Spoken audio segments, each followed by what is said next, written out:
When a corrupt lawyer slaps his wife in the middle of a Seoul cafe, he doesn't know that the silent husband was once the crown prince of South Korea's most dangerous criminal organization. Tonight, I'll tell you about a woman fleeing her past, a man burying his blood-stained self, and the moment a single slap triggers a bloody cross-continental war. This is a story of revenge, redemption, and love born from the ashes. Watch until the end, hit like, and comment the name of the city you're watching from. I want to know how far this story has traveled the world. Now, let's begin. The rain came down like punishment that November night in Seoul, not the soft kind that kissed windows and made lovers pull closer under shared umbrellas. This was the cold, violent kind that hammered pavement and sent taxis hydroplaning through intersections flooded with neon reflections and the electric buzz of a city that never quite learned how to sleep. The streets smelled like wet asphalt and fried chicken from the late-night pojangmacha stalls, mixed with exhaust fumes and something else, something sharp and metallic, that Naomi Varela had learned to recognize as the scent of danger coming. She sat across from Jin Hae-kwan in a cramped cafe, wedged between a noraebang and a convenience store in Hongdae, watching him eat his ramyun in silence. He always ate in silence. 6 months married, and she'd heard him speak maybe 200 words total. Most men, that would have driven her insane. But Jin's silence felt different.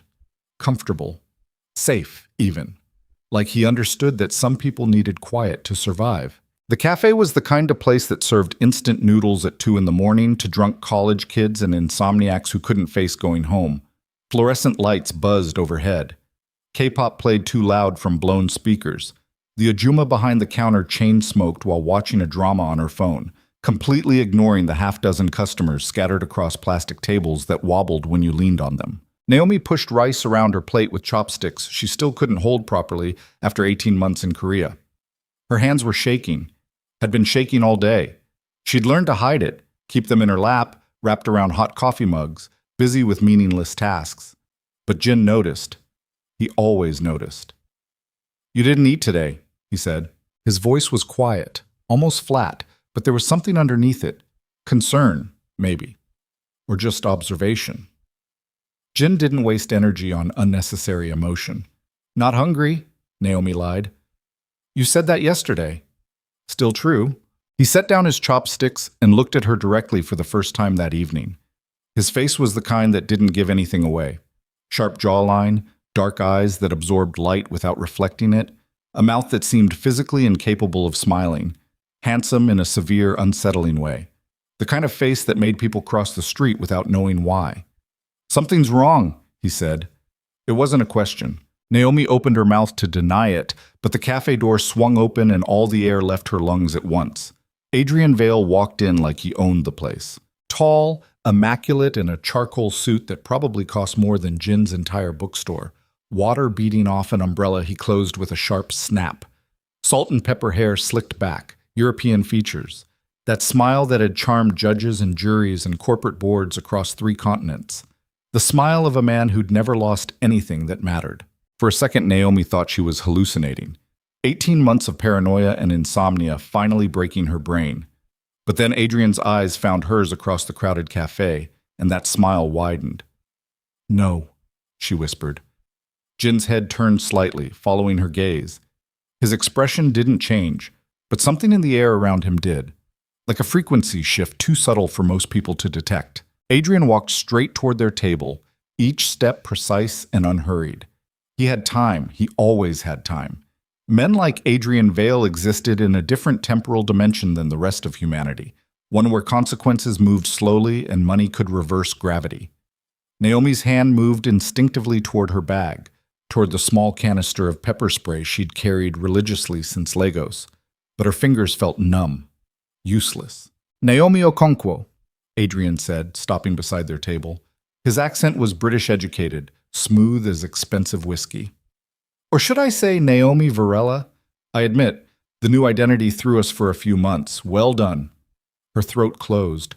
The cafe noise, the K-pop, the drama, the drunk students arguing about football, all of it faded into white static. "You look well," Adrian continued, as if they'd run into each other at a cocktail party. "Korea suits you, though I must say the marriage was an unexpected move. Quite creative." His eyes flicked to Jin, dismissive. Is he even aware of who you really are? What you did? Jin still hadn't moved, hadn't spoken, but Naomi felt the shift in his posture, the way his weight settled differently in the chair, like a door locking. Leave, Naomi managed. Her voice came out hoarse, broken. Just leave. Adrian laughed, a rich, genuine sound that made her want to vomit. I've spent 18 months looking for you, darling. Considerable resources. Favors I'll need to repay. Men I had to hire and then dispose of when they proved incompetent. He pulled out a chair and sat down uninvited, placing his umbrella carefully against the table leg. I'm not leaving until we have a conversation about the rather substantial problem you created. There's nothing to talk about. Oh, but there is. Adrian leaned forward, elbows on the table, hands clasped like a therapist trying to reach a difficult patient. You stole something from me, Naomi. Evidence, documents, files that could cause significant embarrassment to myself and several business associates. Files that could, in the wrong hands, lead to unfortunate legal complications.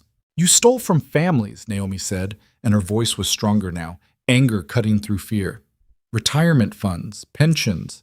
You destroyed lives. I provided sophisticated financial services to high net worth individuals, Adrian corrected. If certain portfolio restructurings resulted in capital redistribution, well, that's the nature of global markets. You, of all people, should understand fiduciary complexity. I understand theft. Theft is such a pedestrian word. Adrian's smile never wavered. But let's not debate semantics. You have something I need, encrypted files, backup drives. Whatever format you preserve them in, I want them. All copies, every single byte. And if I don't have them, then you're lying. The smile finally dropped, and what replaced it was colder than the rain outside. You're a careful woman, Naomi. You wouldn't have run without insurance.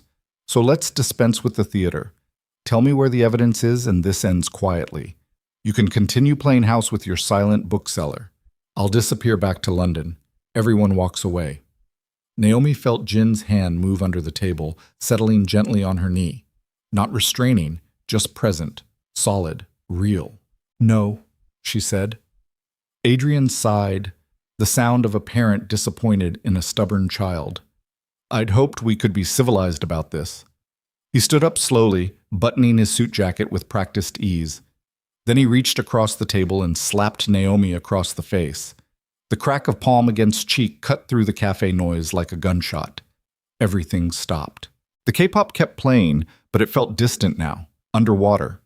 The Ajuma behind the counter froze with a cigarette halfway to her lips. The drunk students went silent. Even the rain seemed to pause. Naomi's head had snapped sideways, cheek burning, eyes stinging. She tasted copper. Her brain couldn't process what had just happened. Not here. Not in public.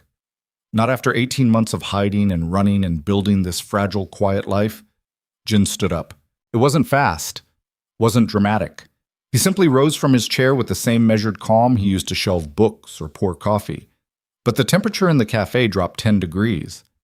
Adrian looked at him, really looked at him for the first time. Saw the man standing between him and Naomi, saw the absolute stillness in Jin's posture, the empty expression, the hands loose at his sides. And Adrian laughed. Sit down, Adrian said. This doesn't concern you. Jin didn't sit down. I said, sit down. Adrian's voice hardened. Before you embarrass yourself. Jin took one step forward, then another. Not rushing, not aggressive, just closing distance with the inevitability of water finding a crack. Adrian's hand moved toward his jacket, toward something concealed there, but Jin was already inside his reach, one hand catching Adrian's wrist, the other pressing against his chest with enough force to stop him cold. Touch her again, Jin said quietly, and I'll break every bone in your hand. His voice was different now, not louder, but there was something underneath it, something that made Adrian's confident smile finally crack. Do you have any idea who I am? Adrian said. The people I know, the resources. Jin's hand tightened on Adrian's wrist. Not enough to break it, just enough to promise he could. I know who you are, Jin said. Do you know who I am? For the first time since walking into the cafe, Adrian looked uncertain. He glanced around, at the frozen customers, at the Ajuma, who was now on her phone calling the police probably. at Naomi still sitting with one hand pressed to her burning cheek. "This isn't over," Adrian said, trying to salvage some authority. "Not even close." Jin released him and stepped back, placing himself between Adrian and Naomi like a door that wouldn't open. Adrian straightened his jacket, retrieved his umbrella, and walked toward the exit. But at the door he paused and looked back. "You have 48 hours, he said, meeting Naomi's eyes. 48 hours to deliver the files, or I start making phone calls. Immigration, Interpol, Korean intelligence services. I'll have you deported, arrested, and prosecuted in 3 different countries. And your little bookstore husband?" He smiled at Jin. "I'll make sure he understands exactly what happens to people who interfere with my business." Then he was gone, disappearing into the rain and neon like a nightmare dissolving at dawn. The cafe came back to life slowly. Conversations resumed. The K-pop got louder. The Ajuma went back to her drama. But Naomi couldn't move, couldn't breathe, couldn't process what had just happened. Jin sat back down and took her hand. His fingers were warm, steady. "We need to leave," he said. "He found me." Naomi's voice didn't sound like her own. "I don't know how, but he found me. After 18 months, he—" "Not here," Jin stood, pulling her gently to her feet. "Come on." They left money on the table, too much money, but Jin never counted change, and stepped out into the rain. The cold hit like a physical force. Naomi had forgotten her umbrella. Didn't matter. Nothing mattered except the way Jin kept her hand in his as they walked through flooded streets toward the bookstore 3 blocks away. The bookstore. Their bookstore. The place that had been her sanctuary for 6 months. It was a narrow 3-story building wedged between a fried chicken shop and a real estate office, the kind of place you'd walk past 100 times without noticing. Ground floor was the bookstore, shelves crammed with Korean literature, philosophy, obscure poetry collections that nobody bought. Second floor was Jin's office and storage. Third floor was the apartment where they'd been living separate lives under the same roof. Jin unlocked the front door and pulled her inside, locking it again immediately, flipping the sign to closed, drawing the curtains. The bookstore smelled like old paper and coffee. Safe smells, human smells. But Naomi couldn't stop shaking. "Sit," Jin said, guiding her to the small table in the back where they sometimes shared lunch. She sat. Watched him move through the dim space, checking the back door, the windows, the small security camera he'd installed over the register. He moved differently than usual, faster, more focused, like someone flipping a switch. "I'm sorry," Naomi said. "I should have told you, should have warned you, but I really thought I'd lost him, that he'd given up." Jin poured her tea from the electric kettle he kept behind the counter, placed the cup in her shaking hands. "Tell me," he said. "Everything. From the beginning." So she did. The story spilled out of her in fragments. How she'd been a senior auditor at a multinational firm in Lagos 3 years ago. How she'd uncovered discrepancies in accounts managed by Adrian's London-based law practice. Millions moving through shell corporations, falsified documents, pension funds disappearing into offshore structures. How she'd tried to report it through proper channels and watched the investigation die before it started. How powerful people had made very clear she needed to forget what she'd found. How she'd copied everything anyway. Made backups, redundant systems. Because she couldn't forget. Couldn't sleep knowing what Adrian and his associates were doing to ordinary people.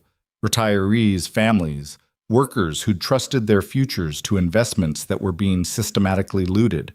How she'd tried one more time to expose it. Contacted journalists. Regulatory authorities. Anyone who would listen. How that had been a mistake.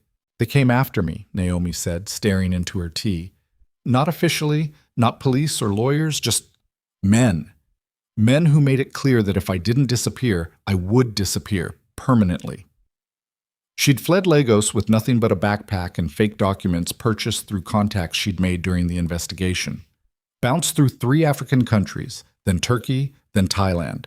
Always moving, always looking over her shoulder, living on cash and paranoia. "I ended up in Seoul because it felt far enough," she said. "Different enough. I thought I could hide here, start over, but I needed papers, real papers, a visa that wouldn't expire." She looked up at Jin. "That's when I found the marriage agency." Jin's expression hadn't changed through the entire story, but his hands were flat on the table, fingers spread wide like he was holding it down. "You needed a Korean husband," he said quietly.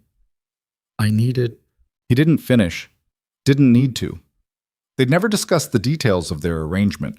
She'd paid him $10,000, most of her remaining money, for a marriage certificate and a registration at the district office. In exchange, she got a spouse visa and an apartment above a bookstore in a neighborhood where nobody asked questions. It was supposed to be temporary, transactional, just paperwork, except Jin had never asked for the second payment, had never pressured her to leave, had cooked dinner sometimes, left it outside her room, fixed the heating when it broke, respected the boundaries of their separate lives while somehow making her feel less alone than she'd been in years. The files, Jin said. You still have them. Naomi nodded. Multiple backups, encrypted, hidden. Where? Does it matter? He'll never stop looking. You heard him. 48 hours and then he starts making calls. Immigration will investigate. They'll find out our marriage is fake. You'll be prosecuted. I'll be deported and probably arrested the second I land anywhere. And Adrian, her voice cracked. Adrian will make sure I never testify, never breathe another word about what he did. Jin stood up and walked to the front window, looking out through a gap in the curtains at the rain-soaked street. You want to know who I am? He said after a long silence. My full name, Jin Hae-kwan. Hae-kwan is not a common name. It's the name of a very old, very powerful family in Seoul, a family that built its fortune through methods that weren't always legal, that still aren't in many cases. Naomi's breath caught. My grandfather controlled half the underground gambling in this city, Jin continued, his voice flat, almost clinical. My father expanded into construction, real estate, protection services. My uncle managed political connections. My grandmother, Madame Seorin, she was the one who held it all together, still does. He turned back to face her, and in the dim light from the street, Naomi saw something in his eyes she'd never seen before. Something tired. Something old. I was supposed to inherit, Jin said. The heir. The next generation. They trained me from age 15, taught me how to negotiate, how to intimidate, how to hurt people efficiently, how to kill when negotiation failed. The words landed like stones in water. I was good at it, Jin said. Better than my father wanted me to be. Better than I wanted to be. By the time I was 25, I'd done things. He stopped, swallowed.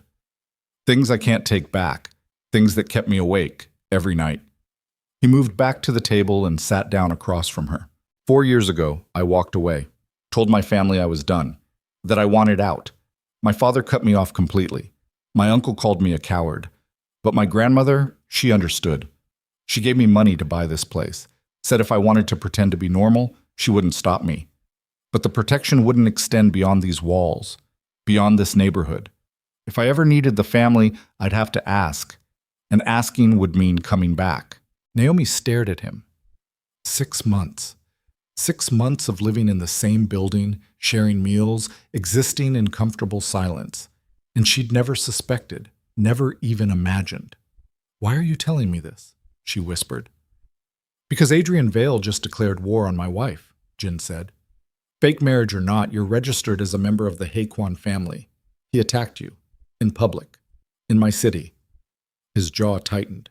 That means he attacked us. Jin, you don't have to... I know I don't have to. His voice was harder now.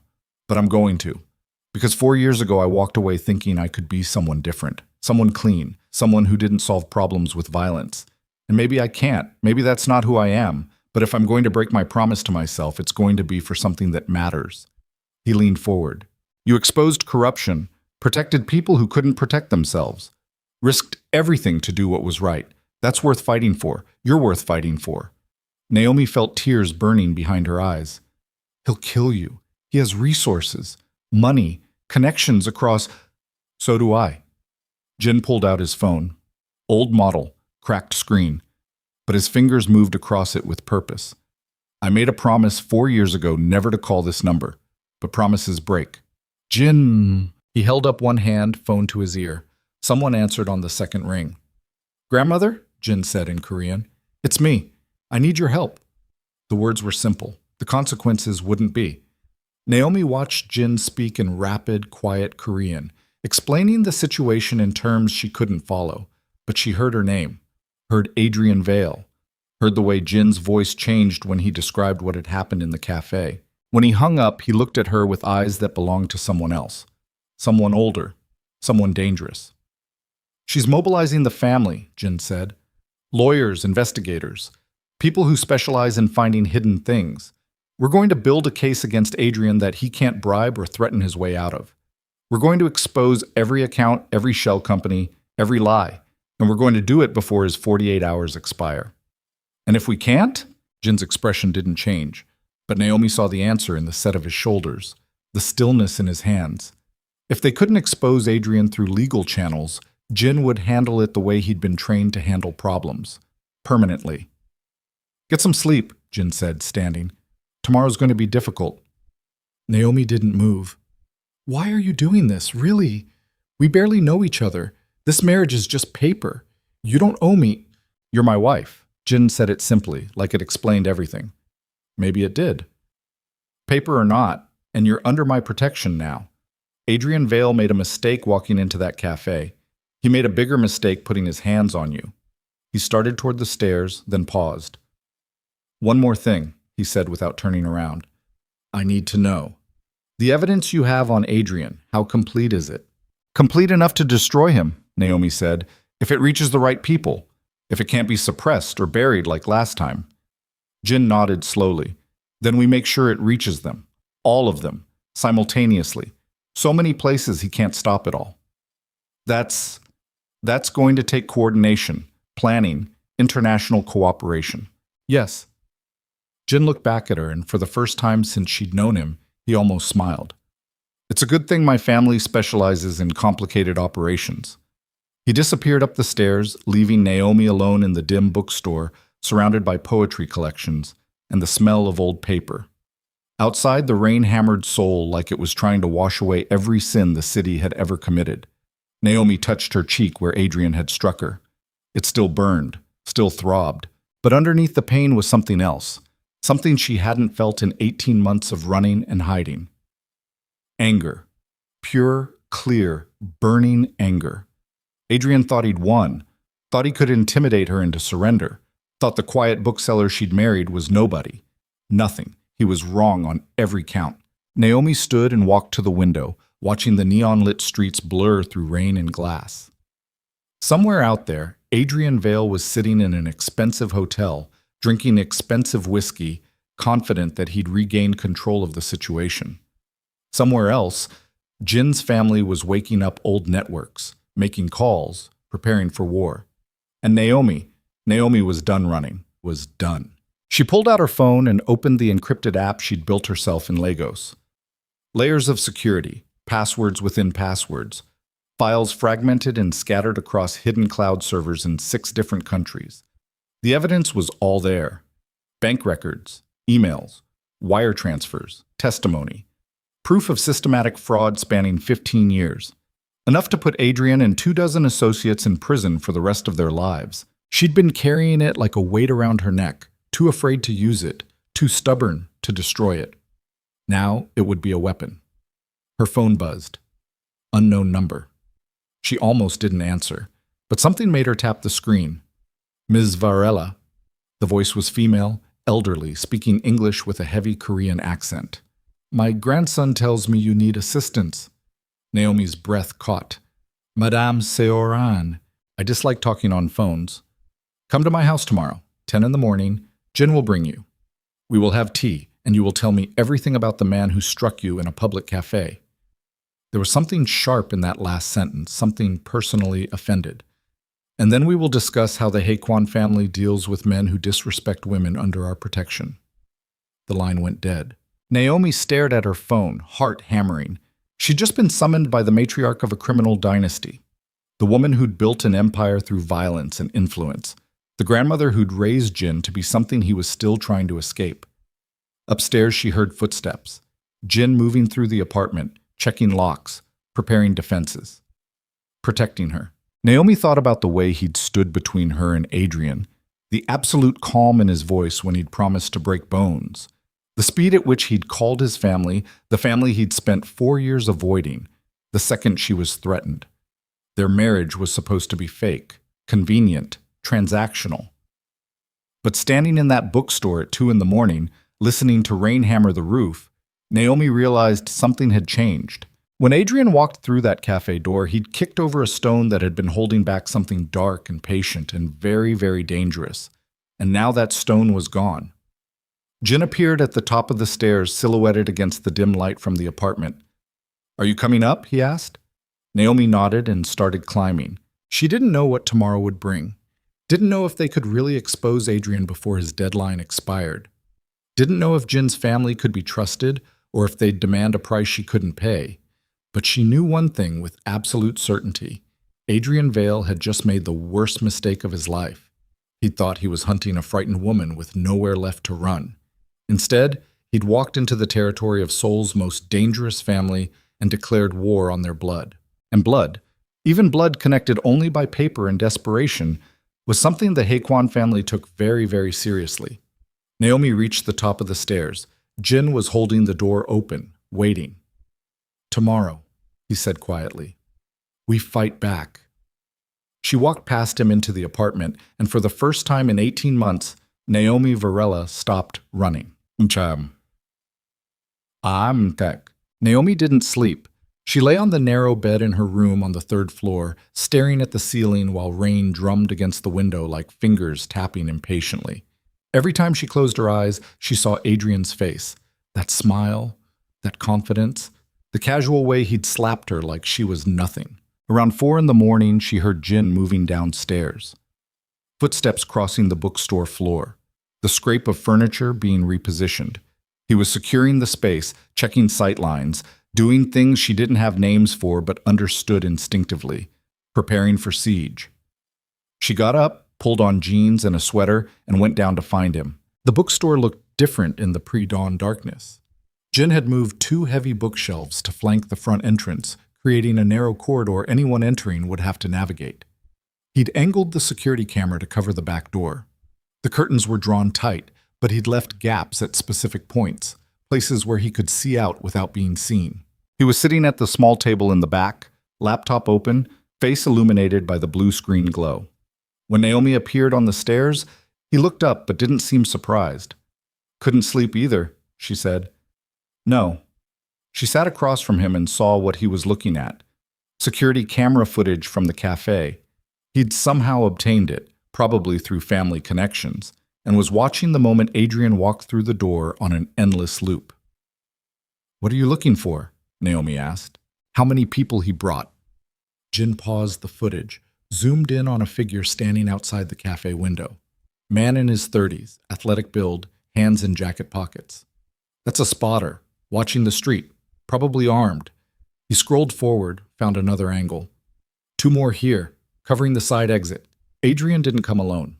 He brought a team. Naomi's stomach tightened. "How many?"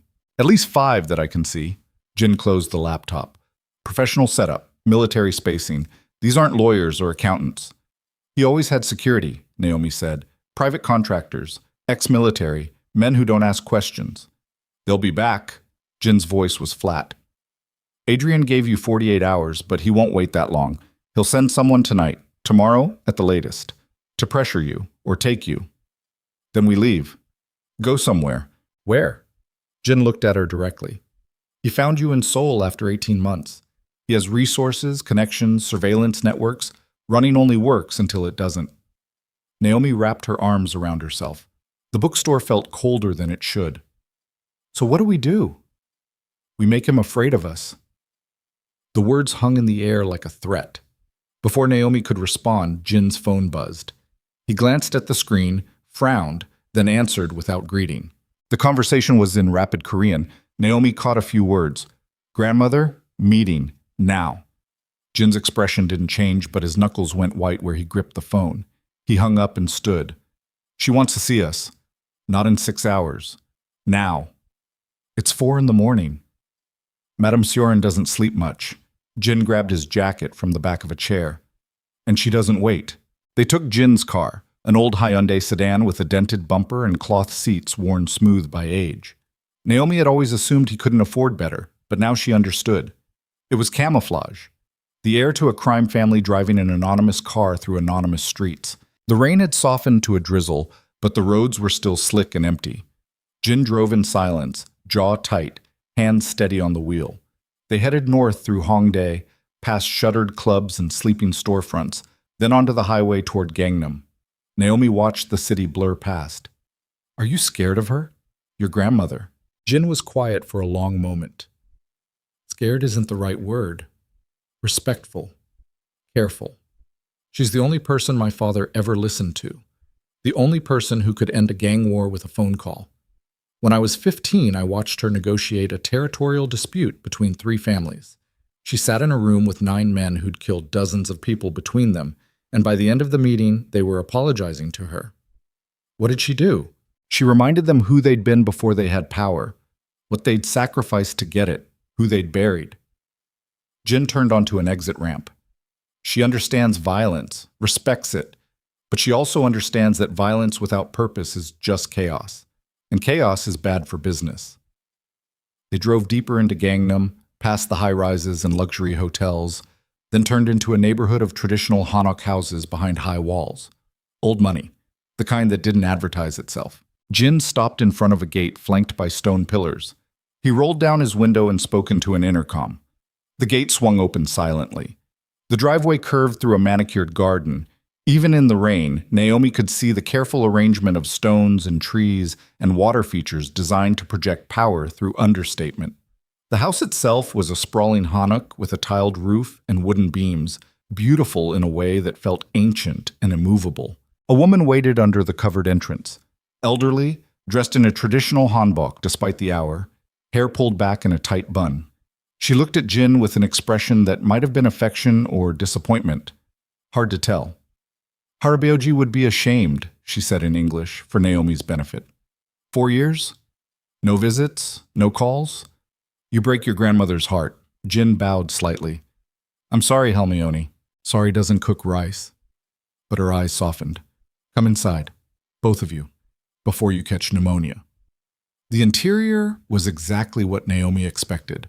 Traditional furniture, ink paintings on the walls, the smell of incense and age. But there were modern touches too. Security cameras in corners, a laptop on an antique desk, the subtle hum of technology beneath the surface of tradition. Madame Sioran led them to a low table in a room overlooking a rain-soaked courtyard. She gestured for them to sit, then disappeared through a doorway. Naomi whispered to Jin, "She seems—" "Don't be fooled," Jin kept his voice low. "She's performing, being the kind grandmother, but watch her hands, watch her eyes. She's evaluating you." Madame Sioran returned carrying a tea tray. She poured 3 cups with practiced grace, then settled herself across from them. "So," she said, switching to English again. "My grandson calls me at 3 in the morning, says his wife has been attacked, says a foreign lawyer threatened her in a public café, says this lawyer wants something she won't give him." She sipped her tea. "And now I am supposed to mobilize the family to protect a woman I've never met, married to a grandson who abandoned us 4 years ago." The words were gentle, but the message was clear. "Explain, quickly." Naomi glanced at Jin. He nodded slightly. So she told the story again. Lagos, the fraud, the evidence, the men who'd hunted her across continents, Adrian Vale and his network of corruption, the desperate arrangement that had brought her to Seoul. Madame Sioran listened without interrupting. Her face revealed nothing, but her fingers moved occasionally, tapping the table, adjusting her teacup, small gestures that suggested she was processing information at high speed. When Naomi finished, the old woman was quiet for a long time. "You stole from a powerful man," she finally said. "I exposed him." "Same thing, different words." Madame Sioran poured more tea. "And now he wants to destroy you. Logical. What surprises me is that you survived this long. 18 months is impressive. Most people in your situation would be dead within 3. The casual mention of death made Naomi's throat dry. "But you made mistakes," Madame Sioran continued. "Coming to Seoul was smart. Marrying into a Korean family for protection, also smart. But marrying my grandson?" She shook her head. "That was either very clever or very stupid. I haven't decided which." "I didn't know who he was," Naomi said. "Not until tonight. And yet somehow you found the one marriage broker in Seoul connected to our family." The old woman smiled thinly. "Coincidences make me suspicious, dear. They usually mean someone is lying." I'm not The broker, Jin interrupted. Mrs. Che. She's connected to us? Madame Sioran looked at her grandson. You didn't know? Mrs. Che has been laundering money for the family for 15 years. She runs the marriage agency as a side business. When she called me 6 months ago saying you'd asked her to find you a foreign bride who needed papers, I was intrigued. Jin's expression went very still. You knew about the arrangement this whole time. Of course I knew. You think I let my grandson marry a stranger without investigating her? I know everything about Naomi Okonkwo. Her real name, her family in Lagos, her education, her employment history, every city she ran through, every fake identity she purchased. The old woman turned to Naomi. I know about your mother, who died when you were 12, your father, who remarried a woman you despise, your younger brother, who thinks you abandoned the family. Naomi felt her face go numb. You've been watching me. Protecting you, Madame Sioran corrected. The moment you married into this family, you became my responsibility, even if neither of you realized it. Jin stood abruptly, knocking over his teacup. Hot liquid spread across the table. You manipulated this, all of it. The marriage broker, the arrangement, them. I facilitated nothing, Madame Sioran said calmly. You chose to marry her. She chose to accept. I simply didn't interfere, and I kept watch to ensure no harm came to her, which, until last night, was quite easy. Adrian Vale changes things. Because you let them change. Jin's voice was hard. You could have warned us he was coming. I didn't know he was coming. My networks are good, not omniscient. He kept his travel plans extremely private. Used false names, chartered planes, minimal digital footprint. By the time my people identified him, he was already in Seoul. She gestured to the spilled tea. Sit down. You're making a mess. Jin didn't sit. What do you want from us? Information. Madame Sioran pulled a tablet from beneath the table and powered it on. This evidence Naomi has. I need to see it. All of it. Names, accounts, transactions, everything. Naomi hesitated. Why? Because Adrian Vale is not working alone. Men like him never are. He has partners, investors, political protection. If we're going to destroy him, we need to understand the entire structure. Who profits? Who loses? Who can be turned? The old woman's eyes glinted. And who needs to be eliminated? The last word hung in the air like a blade. I'm not looking for revenge, Naomi said carefully. I want justice, legal prosecution, public exposure. I want the families who lost their money to get it back. I want Adrian in prison, not dead? Madame Sioran smiled. Dear child, I'm 73 years old. I stopped killing people myself decades ago. Too exhausting, too messy. No, I prefer systems. Leverage. Pressure applied at precisely the right points. She tapped the tablet. Show me the evidence. Naomi looked at Jin. He was still standing, fists clenched, jaw working, but he nodded once. She pulled out her phone and began the process of accessing the encrypted files. Layers of security, biometric scans, passwords. It took 5 minutes to reach the core archive. Madame Sioran took the phone and started scrolling. Her expression didn't change, but her scrolling got faster, more focused. This is comprehensive, she murmured. Bank records from 7 countries, shell corporations and 3 tax havens. Wire transfers traced through... My God, is this the Cayman Islands? Panama? Singapore? She looked up. How did you obtain all this? I was the auditor, Naomi said. I had access, and I knew where to look. And Adrian never realized. Not until I tried to report it. Then suddenly everyone knew, and suddenly I was the criminal. Madame Sioran handed back the phone. This isn't just fraud. This is systematic looting on a massive scale. Pension funds, charity accounts, estate holdings. He stole from everyone. Rich, poor, doesn't matter. She shook her head. Greedy and stupid. The worst combination. Can you help us? Naomi asked. Help you? The old woman laughed. Dear, I'm going to do more than help. I'm going to turn Adrian Vale's life into a public execution. But not because you asked nicely, because he came into my city, attacked a member of my family, and thought there would be no consequences. She stood. Wait here. She left the room. Naomi heard her speaking to someone in another part of the house, crisp commands in Korean too rapid to follow. Jin finally sat back down. He looked exhausted, angry, betrayed. You knew she was watching, Naomi said quietly. No. I suspected she'd know eventually. But this, manipulating the broker, investigating you, keeping surveillance, he rubbed his face. This is exactly why I left. The family controls everything, plans everything. No one makes choices. We're all just pieces on her board. She said she was protecting me. She was protecting her investment. Jin's voice was bitter. I'm the heir whether I want to be or not. And your leverage, a foreign wife with secrets and enemies. Useful. That's not fair. Isn't it? He looked at her. You needed papers. I needed... He stopped.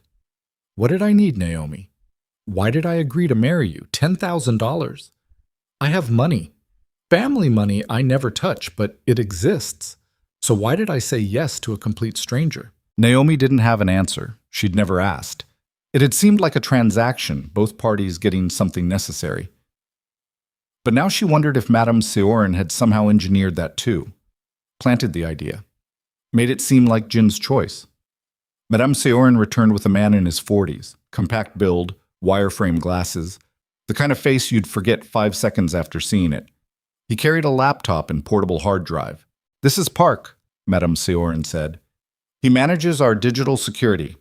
Park, I need you to copy everything on Ms. Varella's phone. Make redundant backups. Then I want you to trace every account, every shell company, every individual mentioned in these files. Build me a complete network map by noon. Park bowed slightly and held out his hand for Naomi's phone. She hesitated. These files are encrypted, state-level encryption. It'll take 45 minutes, Park said in perfect English. Maybe an hour if you use quantum-resistant algorithms, which I doubt, because those weren't commercially available when you created this archive. He wasn't boasting, just stating facts. Naomi handed him the phone. Park sat down at the table, connected cables, and his fingers began flying across the keyboard. The laptop screen filled with code, scrolling faster than Naomi could follow. Madame Seoul watched for a moment, then turned back to Jin and Naomi. Now we discuss terms. Terms? Jin said. Nothing is free, grandson. You know this. The Haekwon family will protect Naomi. We will destroy Adrian Vale. We will ensure the evidence reaches prosecutors who can't be bought. But in exchange, I want something. What? You. Madame Seoul looked at Jin. Come back to the family. Not as you were. I'm not asking you to hurt people or manage criminal operations. But your skills, your intelligence, we need that. The family is changing. Your father understands this, even if he won't admit it. We need someone who can think beyond violence. Someone who understands the legitimate world. I won't. 2 years, the old woman interrupted. Give me 2 years as an advisor. Help us transition operations. Consult on strategy. After that, if you still want to run your little bookstore and pretend to be nobody, fine. I won't stop you. But 2 years of your time in exchange for Naomi's life. She smiled. Fair trade, I think. Jin stood again, this time walking to the window. Rain streaked the glass, distorting the garden beyond. Naomi watched him process it. The impossible choice. Return to the life he'd spent 4 years escaping, or let her face Adrian alone. There has to be another way, Naomi said. There isn't. Madame Seoul's voice was gentle, but final. Adrian Vale has money, lawyers, international connections, and men willing to kill. You have evidence and courage. That's not enough. You need power, real power, and power is what the Haekwon family has. I don't want him sacrificing himself for me, Naomi said. Then you should have married someone else. The old woman poured more tea. But you didn't. You married my grandson, and now we all live with the consequences. Jin turned from the window. His face was empty. Decided. I'll do it. 2 years. But I want it in writing, signed, witnessed. After 2 years, I'm done. Completely. Agreed. Madame Seoul pulled a document from a folder beside the table. She'd already had it prepared and slid it across. Sign here and here. Jin read it carefully, then signed. His hand didn't shake. Naomi felt something break inside her chest. I'm sorry, she whispered. Don't be. Jin set down the pen. I made this choice. Nobody forced me. But they both knew that wasn't entirely true. Park interrupted, looking up from his laptop. I have the files, all of them. The encryption was good but not perfect. I've created 7 redundant backups across different secure servers. He turned the laptop to show a complex network diagram. This is the structure of Adrian's operation. 23 shell companies, 47 individual accounts, links to politicians in 5 countries. And something interesting, a partnership with a Korean financial firm called Hansong Capital. Madame Seorin leaned forward. Hansong? That's one of our competitors, Park finished. They've been trying to move into our territory for 3 years. If they're working with Adrian Vale, this is bigger than international fraud. This is an attempt to destabilize our operations. The room went very quiet. Jin spoke first. They're not just hunting Naomi. They're using her to hurt us. Exactly. Madame Seorin's expression hardened. Adrian probably doesn't even know. Hansong found out about Naomi, found out she married into our family, and they told Adrian where to find her. They're hoping Adrian does something extreme, kills her, triggers a legal investigation, forces us to protect her publicly, which exposes our operations. She smiled, but it was cold. Very clever. Very stupid. Why stupid? Naomi asked. Because now I know who they are. And I am very, very good at punishing people who threaten my family. Park cleared his throat. There's more. Adrian didn't come to Seoul alone. He brought 12 men, former private military contractors. They've rented a property in Itaewon, a warehouse near the base. Weapons detected through thermal imaging. They're planning something. An assault, Jin said, on the bookstore. Or an extraction, Madame Seorin countered. They'll try to take Naomi, interrogate her, find out where she's hidden other backups, then dispose of her. She stood. We need to move you both, immediately. Where? Naomi asked. Here. This house has security Adrian can't penetrate. Guards, surveillance, reinforced structures. The old woman gestured to Park. Arrange transport, 2 cars, decoys. Make sure they're not followed. Jean shook his head. If we hide here, Adrian wins. He controls the narrative, makes us look guilty, turns law enforcement against us. We need to... The window exploded inward. Glass shattered across the room as something heavy crashed through, a brick wrapped in paper. Jin tackled Naomi sideways, covering her with his body as more glass rained down. Madame Seorin didn't flinch. She stood perfectly still, looking at the brick on the floor. Park had his phone out, speaking rapidly in Korean. Jin rolled off Naomi and grabbed the brick, unwrapped the paper, read what was written there. His face went pale. What does it say? Naomi asked. Jin handed it to her. The message was in English, written in neat block letters. You have 24 hours. Bring the files to the warehouse in Itaewon, or we start killing people you care about, starting with your brother. Below was a photograph. Naomi's younger brother, Chidi, walking out of a university building in Lagos. Recent photo. Someone had been following him. Naomi's hand started shaking so hard she dropped the paper. He's threatening my family, she whispered. He knows about Chidi. He's going to... No! Madame Seorin's voice cut through her panic. He's not. Park, get security on the phone. I want protection on Chidi Okonkwo immediately. Hire local contractors in Lagos. 24-hour watch. Nobody touches him. That will take hours, Park said. Maybe longer. Lagos is... Then call Marcus. Madame Seorin looked at Jin. Your cousin. He's in Nigeria on business. Tell him to divert to Lagos now. Personally ensure the boy's safety. Jin was already pulling out his phone. Naomi couldn't breathe, couldn't think.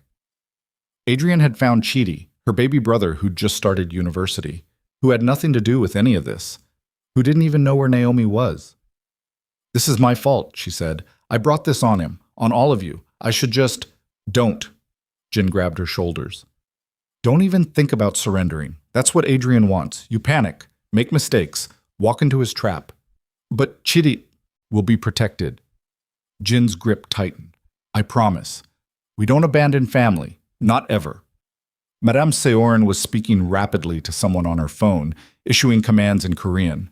Park was coordinating on his laptop, pulling up satellite maps of Lagos, marking locations. The room felt like it was spinning. Someone pounded on the front door. Heavy fists, aggressive. Everyone froze. Park checked his laptop. 3 men, armed. They're not Adrian's team, different thermal signatures. Probably local police. Police? Naomi's voice cracked. Did Adrian? He called them. Madame Sioran's expression was ice. Reported a domestic disturbance, a foreign woman being held against her will. They're here to rescue you. The pounding got louder. A voice shouted in Korean. If you go with them, you'll disappear, Jin said. Adrian will have people inside the station. They'll transfer you, lose the paperwork. By morning, you'll be on a plane to a country with no extradition laws. And if I don't go? Then we look guilty. Madame Sioran moved to the door. But guilty and alive is better than cooperative and dead. Park, initiate Protocol 7. Jin, take Naomi to the basement. There's a tunnel that exits 3 blocks away. Car will be waiting. What about you? Jin asked. I'm 73. They won't harm me. I'll tell them there's been a misunderstanding. Buy you time. Tss. She looked at Naomi. Go, now. Jin pulled Naomi toward a doorway she hadn't noticed before, hidden behind a sliding panel. The pounding on the front door got louder, more violent. They were out of time. The basement was cold, concrete, lined with storage shelves holding things Naomi didn't want to identify. Jin moved fast, pulling her through the space to a heavy metal door at the far end. He keyed in a code. The door swung open, revealing a tunnel, low ceiling, emergency lights, stretching into darkness. Go, Jin said. I'm right behind you. Naomi ducked into the tunnel. The door sealed behind them with a heavy thunk. Emergency lights cast everything in red. They ran. The tunnel felt endless. Naomi's breath came in ragged gasps. Her mind kept showing her that photo of Chidi, her brother, her responsibility. Behind them, very faint, she heard shouting. Crashes. The police breaching the house. Jin's hand found hers in the darkness. Keep moving. The tunnel angled upward. They reached another door, this one opening into what looked like a parking garage. A car was waiting, engine running, driver in the front seat wearing dark glasses. They climbed in. The car pulled out immediately, merging into pre-dawn Seoul traffic. Naomi looked back through the rear window. No one following, not yet. Where are we going? She asked. Somewhere Adrian can't find. Jin's voice was flat. Somewhere we can think. The driver handed Jin a phone. He answered, listened, then his expression went dark. What? Naomi demanded. What is it? Jin lowered the phone. Marcus reached Chidi, got him to a safe location, but Adrian's men were already there. They'd been inside his apartment. Went through his things, he paused. They left a message, written on the wall in spray paint.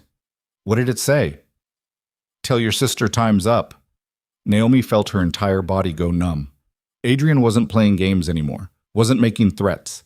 He was declaring war on everyone she cared about, and he was winning. The car drove through streets slick with rain and early morning light. Seoul was waking up, workers heading to jobs, students to schools, the city grinding forward with no idea that in the spaces between buildings, in the shadows beneath bridges, 2 people were running out of time and options. We can't hide forever, Naomi said. No. And we can't surrender. No. Then what do we do? Jin was quiet for a long time. When he finally spoke, his voice had changed, gone cold, distant, like the man he'd been 4 years ago. We stop playing defense, he said. We make Adrian afraid of us.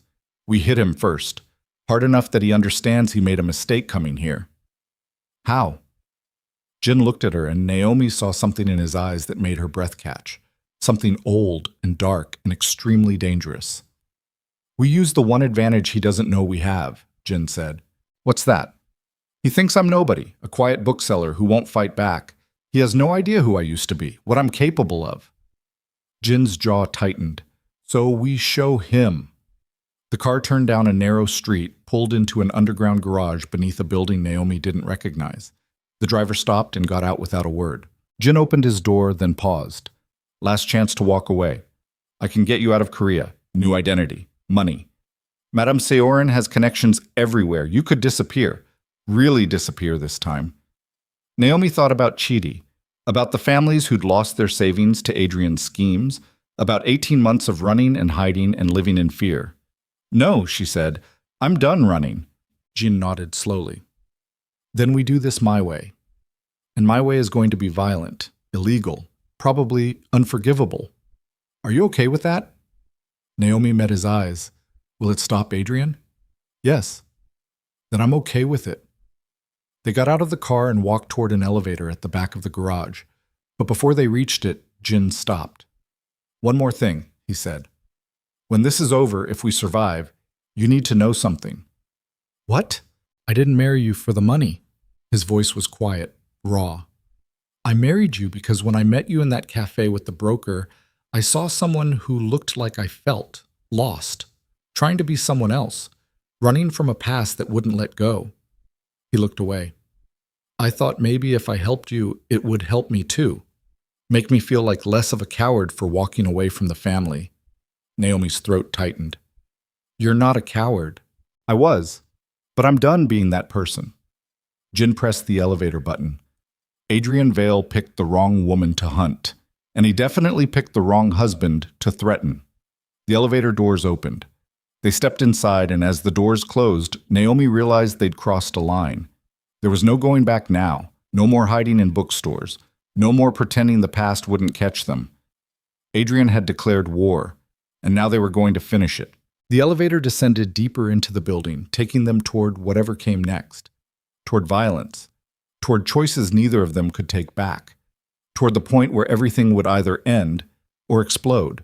The elevator descended into silence, broken only by the mechanical hum of cables and the sound of Naomi's breathing, too fast, too shallow, like her lungs had forgotten how to work properly. Jin stood perfectly still beside her, hands loose at his sides, face empty. But Naomi had learned to read the small things, the tension in his jaw, the way his eyes tracked the floor numbers dropping, the subtle shift in his weight that meant he was preparing for violence. The doors opened onto a basement level that didn't match the rest of the building. No corporate polish here, just concrete walls, exposed pipes, and the kind of fluorescent lighting that made everyone look half dead. 3 men waited in the corridor, compact builds, hard faces, the kind of people who knew how to hurt someone quietly. Jin's people. They bowed slightly when they saw him. One spoke in rapid Korean. Jin responded in the same clipped tone, then gestured for Naomi to follow. They walked through a maze of corridors that felt deliberately confusing. Left, right, down another level, through a door that required a keycard and biometric scan. The air smelled like damp concrete and something chemical Naomi couldn't identify. Finally, they reached a room that looked like it belonged in a different building entirely. Clean. Modern. Banks of computers along one wall. A conference table in the center, screens displaying security feeds from what looked like dozens of locations across Seoul. 5 people were already inside. Naomi recognized Park from Madame Seoul's house, fingers flying across a laptop. The others were strangers, 2 women and 2 men, all around Jin's age, all watching him with expressions ranging from surprise to something that might have been relief. You actually came back, one of the women said in English. She was tall, athletic, with a scar running through her left eyebrow. Halmione said you would, but I didn't believe her. Min Seo-ah. Jin's voice was flat. It's been a while. 4 years. Seo-ah crossed her arms. 4 years of radio silence. And now you walk in like nothing happened, dragging a problem behind you. She's not a problem, Jin said. She's my wife. A wife you married in secret using family resources. A wife who brought an international criminal into our territory. A wife who, enough. Jin's voice didn't get louder, but something in it made Seo-ah stop mid-sentence. Naomi is under family protection now. Madame Seoul authorized it. If you have objections, take them to her. Seo-ah stared at him for a long moment, then shrugged. Fine. But when this goes sideways, I'm going to remind you I warned you. One of the men, younger, nervous energy, stepped forward. We've been monitoring Adrian Vale's team. They're staged at the warehouse in Itaewon, like Park said. 12 men total, military-grade weapons. Thermal imaging shows they're fortifying the interior, setting up a command center. They're expecting a siege, Park added without looking up from his laptop. Or they're preparing for an offensive operation. Maybe both. Jean moved to the table, spreading his hands across the surface like he was trying to hold it down. What about Hansong Capital, the Korean firm working with Adrian? Park pulled up a new screen. Hanseong is owned by Chairman Yu.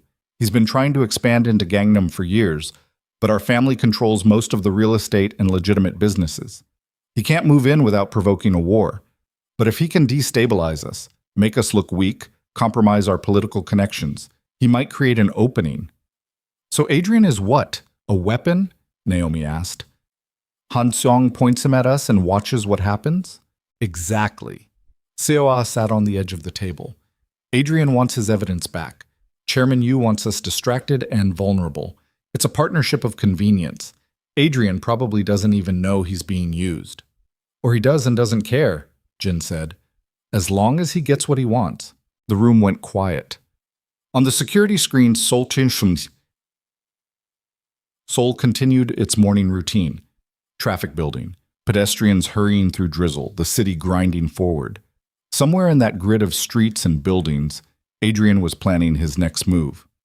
We need to hit them first, Jin said, before they're fully prepared, before they realize we know about Han Seong's involvement. Hit them how?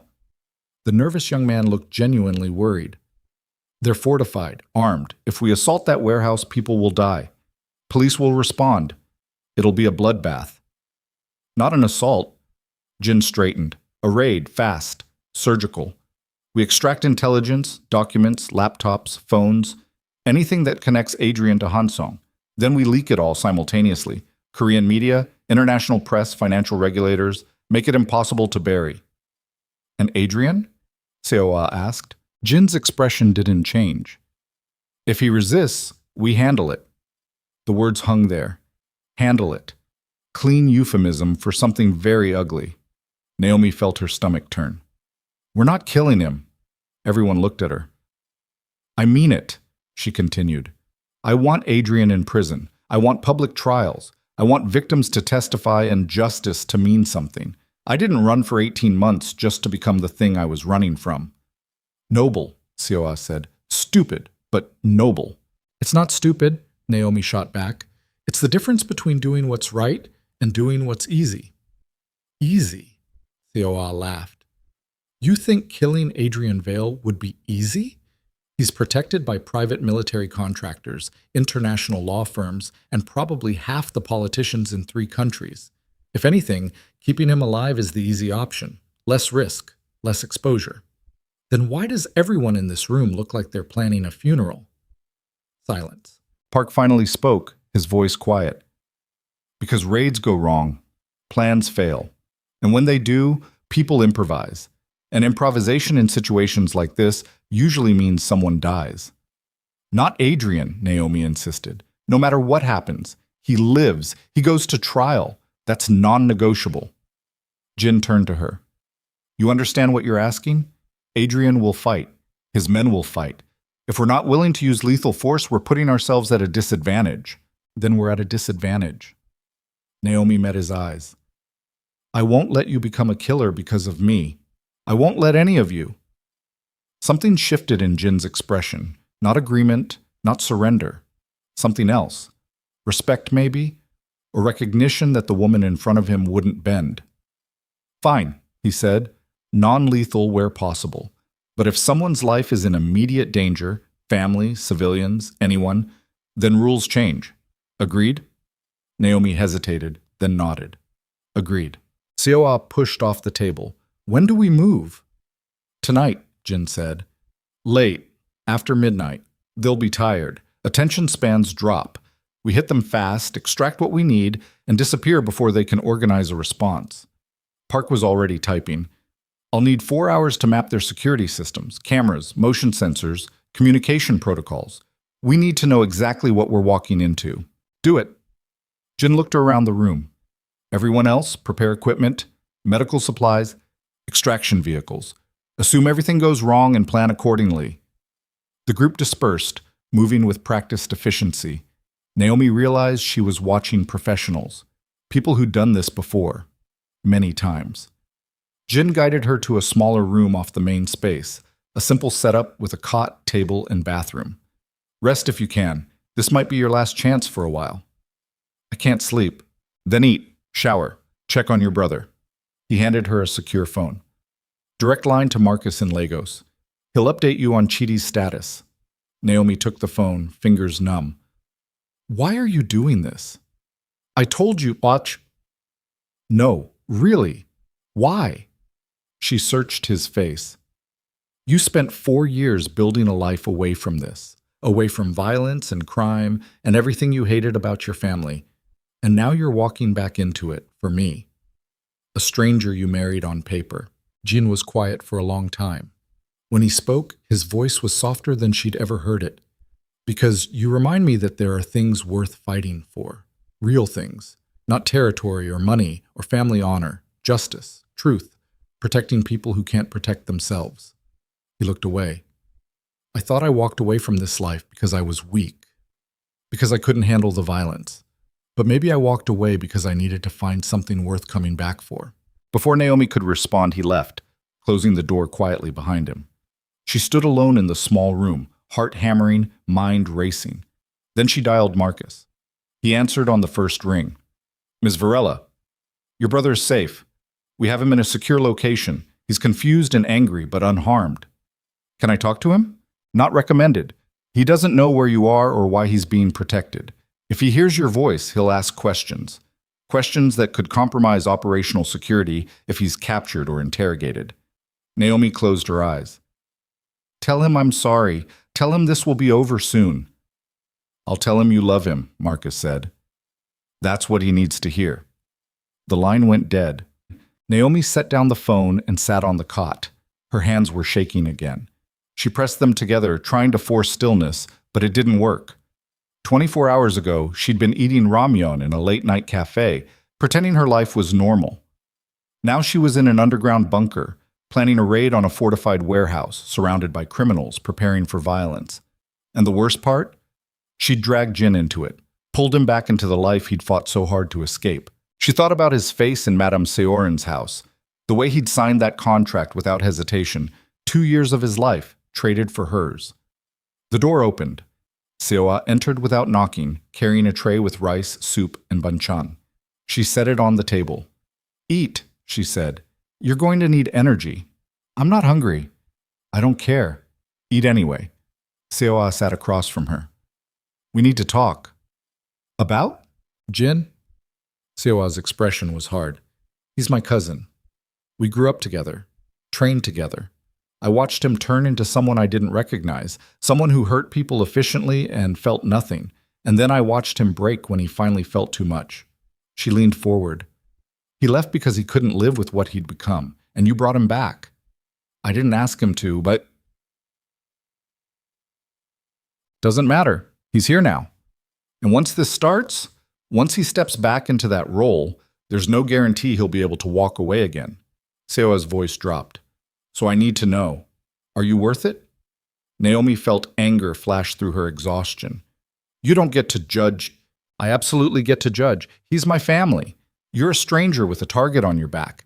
If he dies protecting you, or if he goes back to being the monster he used to be, that's on you. So I'm asking again. Are you worth it? Naomi wanted to scream, wanted to throw the tray across the room, wanted to tell Seoa that she never asked for any of this, never wanted Jin to sacrifice himself, never wanted to be worth anything to anyone because being worth something meant people got hurt. But instead, she said quietly, No, I'm not worth it. Nobody is. But Adrian Vale has hurt hundreds of people, stolen their futures.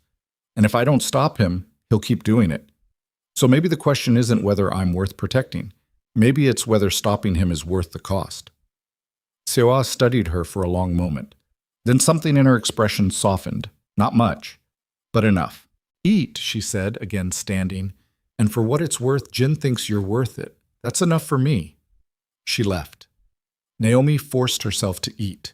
The food had no taste, but she swallowed it mechanically, knowing Seoa was right. She needed energy, needed to be functional when things went bad, because they would go bad. Plans always did. Hours passed in that windowless room. Naomi dozed fitfully, woke with her heart racing, checked the time. Afternoon bled into evening. Jin appeared once with updates. Park had mapped the warehouse security, the team was assembled, vehicles were staged. We move at 1 a.m., he said. You'll stay here, under guard. If something happens to us, I'm coming with you.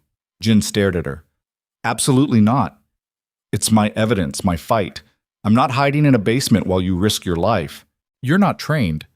You'll be a liability. Then I'll stay in the vehicle. But I'm coming. Naomi stood. I've been running for 18 months, Jin. I'm done being protected, done being helpless. If this goes wrong, I want to be there. I want to see it. Jin's jaw worked. He looked like he wanted to argue, but finally he nodded. Stay behind me. Do exactly what I say. If I tell you to run, you run. Understood? Understood.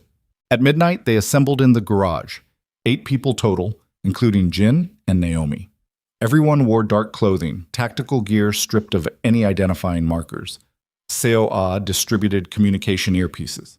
Park handed out phones loaded with encrypted apps. They loaded into 2 vehicles, black SUVs with tinted windows and plates that Park assured them were untraceable. Jin drove the lead vehicle with Naomi in the passenger seat, Seoul and 2 others in back. The second vehicle followed close behind. Seoul at 1 a.m. was a different city. The crowds had thinned, replaced by insomniacs and shift workers, and the occasional drunk stumbling between bars. Neon still blazed, but it felt hollow, performative. Like the city was trying to convince itself it never slept, even as exhaustion soaked into every surface. They drove toward Itaewon in silence. Naomi watched buildings blur past, each block bringing them closer to the warehouse, closer to Adrian. Jin's hands were steady on the wheel, his breathing even. But Naomi saw the tension in his shoulders, the way his eyes constantly scanned mirrors and side streets. He was preparing for war. 2 minutes out, Park's voice crackled through the earpiece. Jin pulled the SUV into an alley 3 blocks from the target. The second vehicle parked behind them. Everyone got out, moving with practiced quiet. Seoul distributed small devices, signal jammers, Park explained, to disrupt the warehouse's communications. Jin pulled out a tablet showing the security map Park had created.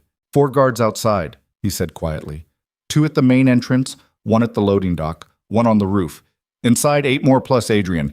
Cameras here, here, and here. He pointed to spots on the map. We disable external security first. Jammers go active. Then we breach through the loading dock. Fast extraction. We're in and out in under 10 minutes. What about Adrian? One of the men asked. We find him. We get his laptop and phone. Then we leave. Jin looked around the group. Remember, non-lethal if possible. But stay alert. These are professionals. They will fight back. Everyone nodded. Go, Jin said. The team split. Seoul led 3 people toward the perimeter, moving through shadows with the kind of fluid efficiency that came from years of practice. Jin gestured for Naomi to stay close as he moved toward the loading dock, 2 others flanking him. The warehouse loomed ahead, old industrial building, rust-stained walls, small windows covered with metal grating, light leaked from cracks around doors. Somewhere inside, Adrian waited. Naomi's heart was trying to hammer through her ribs. Seoul's voice came through the earpiece. External guards neutralized. Cameras disabled. You're clear. Jin reached the loading dock door. One of his people produced a device that looked like a small power drill, pressed it against the lock. Quiet mechanical whirring. The lock clicked. Jin eased the door open, gestured for Naomi to stay behind him. They entered a dark corridor smelling of motor oil and rust. Emergency lights cast everything in red. Jin moved forward, gun drawn but pointed at the ground. Naomi had never seen him hold a weapon before. He looked different, dangerous, like someone she didn't know. They reached a junction. Voices echoed from somewhere ahead, men talking in English, one laughing at something. Jin held up a fist. Everyone froze. Then everything exploded. Not literally, but the light snapped on, bright, blinding fluorescence that turned the corridor into a white void. And in that void, Naomi heard the distinct mechanical sound of multiple weapons being chambered. Drop your weapons, a voice said. American accent, calm. And put your hands where we can see them. Jin's team hesitated, but there were too many guns pointed at them from too many angles. Slowly, they set down their weapons. Adrian Vale walked into the corridor flanked by 6 armed men. He was smiling. Jin Hae Kwan, Adrian said. I was hoping you'd come personally. Makes this so much more satisfying. Jin's expression was empty, but Naomi saw his hands slowly tightening into fists. You knew, Jin said quietly. Of course I knew. Adrian gestured and his men moved forward, patting down Jin's team, collecting weapons and equipment. You think the Haekwon family is the only organization with intelligence networks? I've been monitoring you since Naomi walked into that cafe. I know about your grandmother, your compound in Gangnam, this very useful basement facility you're all so proud of. He stopped in front of Naomi. Hello again, darling. I did give you 24 hours. You chose to waste them on an ill-conceived raid instead of being sensible. Disappointing, really. Naomi couldn't breathe, couldn't process what was happening. How? She managed. How did I know you'd come? Adrian's smile widened. Because I have something you don't. A man inside your organization, someone close to the family, someone who's been feeding me information for quite some time. Jin went very still. You're lying. Am I? Adrian looked past them, toward the doorway. Why don't you come out and introduce yourself? Footsteps echoed in the corridor. Park walked into the light. Park, the family's digital security expert, the man who'd cracked Naomi's encryption, who'd mapped the warehouse, who distributed the communication devices. Park, who was now pointing a gun at Jin's head. I'm sorry, Park said. His voice was flat, empty. But Chairman Yu pays better than your family ever did, and he promised me a future. Real power, not just maintenance work for a dying dynasty. Naomi felt the world tilt sideways. Jin's face had gone completely blank, but his voice, when he spoke, was barely controlled. How long? 3 years, Park said, since before you left.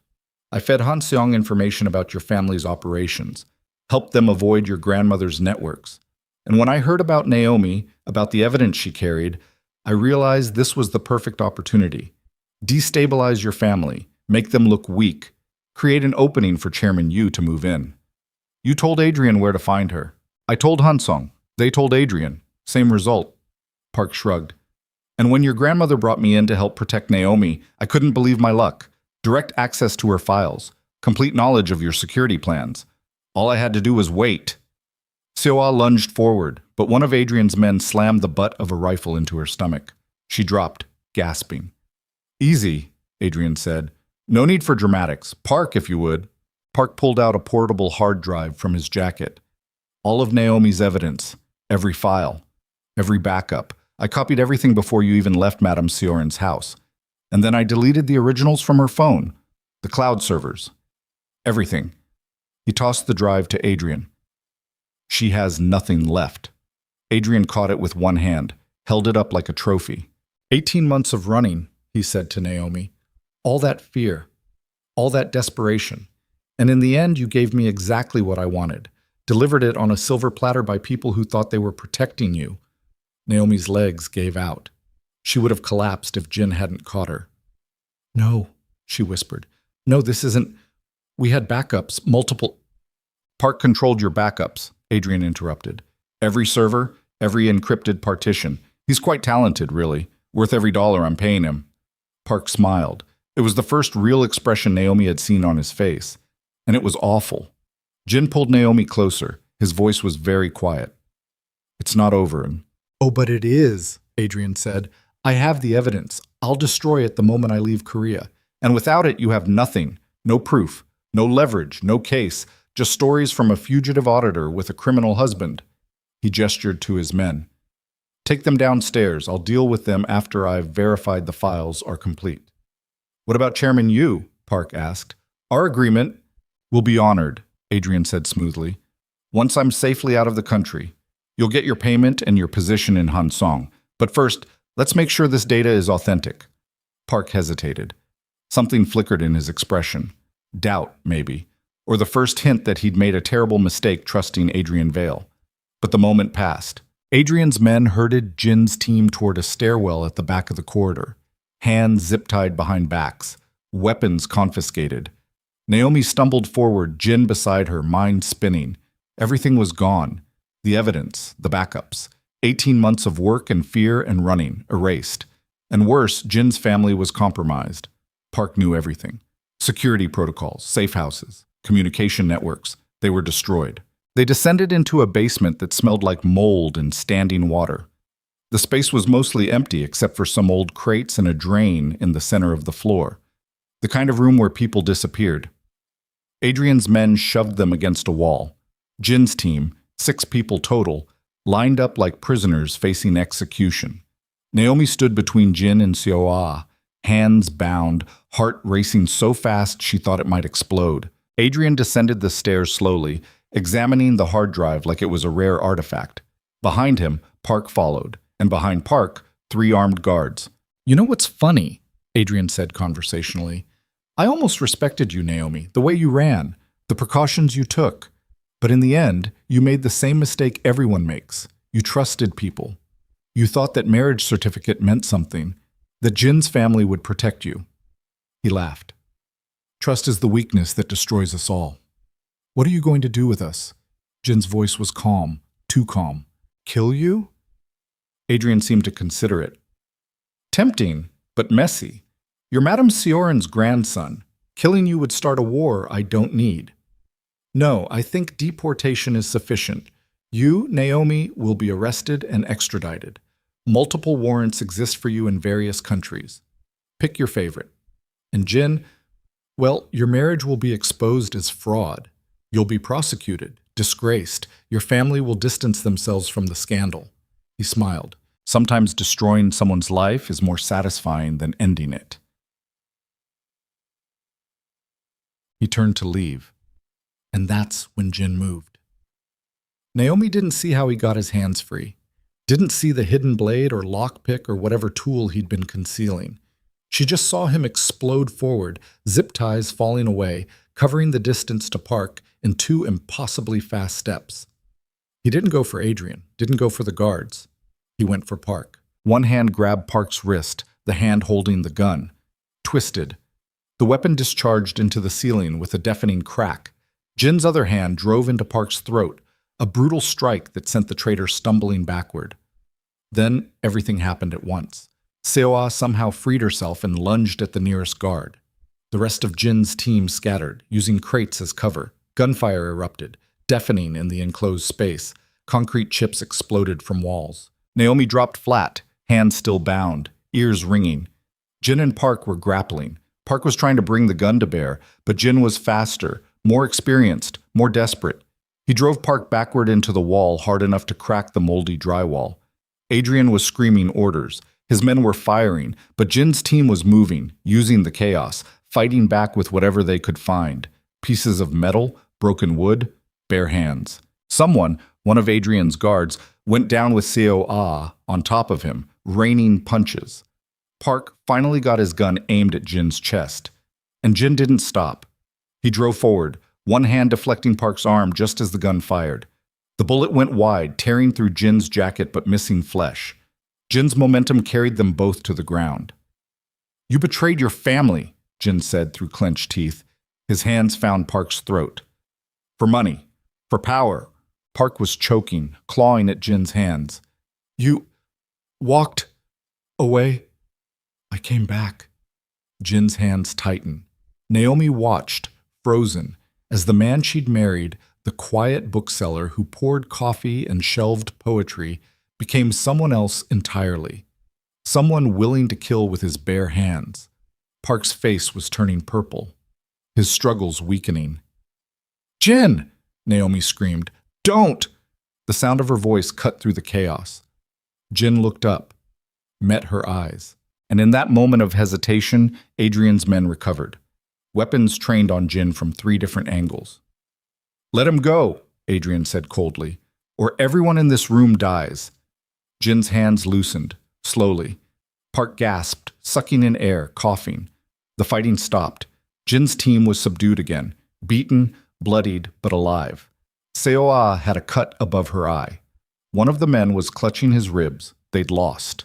Adrian retrieved the hard drive from where it had fallen, checked it carefully. "Still intact, thank God. That would have been unfortunate." He looked at Jin with something like disappointment. "You could have been smart. Could have walked away. Let Naomi face the consequences of her choices. But instead you played hero, and now you'll face consequences of your own. He nodded to his men. Kill them, all of them. Make it look like a gang war gone wrong. By the time authorities sort through the mess, I'll be in London. The guards raised their weapons. Naomi closed her eyes. This was how it ended. In a moldy basement, executed by a corrupt lawyer's hired guns, all her evidence destroyed, all her running meaningless. She thought about Chidi, about the families Adrian had stolen from, about Jin, who'd sacrificed everything for someone he barely knew. She waited for the gunfire. Instead, she heard an explosion. Not in the basement, above them, somewhere on the ground floor. The building shook. Dust rained from the ceiling. Everyone froze. Then came voices, shouting, multiple people, boots pounding on floors above them. Adrian's expression went from confident to confused to terrified in 3 seconds. The basement door burst open. Madame Seoul walked in, flanked by 12 men in tactical gear carrying weapons that made Adrian's security team look like children with water guns. Behind them, Naomi saw flashing lights through the doorway. Police, lots of them, surrounding the building. The old woman surveyed the scene with cold eyes, saw Jin on the floor with Park, saw Naomi and the others lined against the wall, saw Adrian holding the hard drive like it was a lifeline. Adrian Vale, she said in perfect English. You have made significant mistakes tonight. The first was coming to Seoul. The second was threatening my family. But your worst mistake? She smiled, and it was terrifying. Your worst mistake was trusting Chairman Yu's people. She looked at Park. Did you really think I didn't know? That I haven't known for 3 years exactly who you were feeding information to? That every piece of intelligence you sold was carefully curated to make Han Song think they had an advantage while actually walking them into a trap? Park's face went gray. You were a double agent, Madame Soren continued. You just didn't know it. Every file you copied, every plan you betrayed, I allowed it. Because I needed Han Song and Adrian to feel confident, to overreach, to bring all their resources into the open where I could destroy them simultaneously. She turned to Adrian. Did you verify those files on the hard drive? Adrian looked down at the device in his hand, looked at Park, then back at Madame Sioran. They're fake, he whispered. Not fake, incomplete, fragmentary. Just enough to seem real, but missing every crucial piece that would actually incriminate you. The old woman gestured. The real evidence has been in the hands of international prosecutors for 6 hours, delivered simultaneously to authorities in 12 countries, financial regulators, media organizations, human rights watch groups. All of them received complete, authenticated copies with detailed documentation and witness statements. The color drained from Adrian's face. It's over, Madame Sioran said simply. By dawn, your empire will be frozen. Accounts seized, associates arrested, and you will be extradited to face charges in multiple jurisdictions. I'm told the families you robbed have been quite vocal about wanting to see you in person. Adrian stumbled backward. You can't. This isn't. I can, and I did. Madame Sioran looked at the police waiting in the doorway. He's yours. They moved in fast, surrounding Adrian, pulling his hands behind his back, reading rights in English while his own security team watched in stunned silence, their weapons already confiscated. Park was also dragged to his feet, cuffed, pulled toward the stairs. He looked at Jin as he passed. I'm sorry, he said quietly. Jin didn't respond, didn't even look at him. The basement emptied slowly. Adrian gone, Park gone. The guards processed and arrested. Jin's team freed from their restraints, checked by medics. Naomi sat against the wall, unable to process what had just happened. Madame Sioran approached her, knelt down with surprising grace for a woman her age. The evidence was never truly gone, she said gently. Did you think I would trust Park with the only copies? I had independent teams create backups the moment you showed me those files. 17 different secure locations. Park never had access to the real archive. But he said what I wanted Adrian to hear, what I wanted Chairman Yu's people to report. The old woman touched Naomi's shoulder. This was always a trap, dear. You were the bait. Jin was the distraction, and Adrian's arrogance was the spring that snapped shut. Naomi looked at Jin. He was sitting nearby, Seoul checking his injuries. His face was bruised, jacket torn, hands shaking slightly from adrenaline crash. You used us, Naomi said quietly. I protected you, Madame Siorin corrected.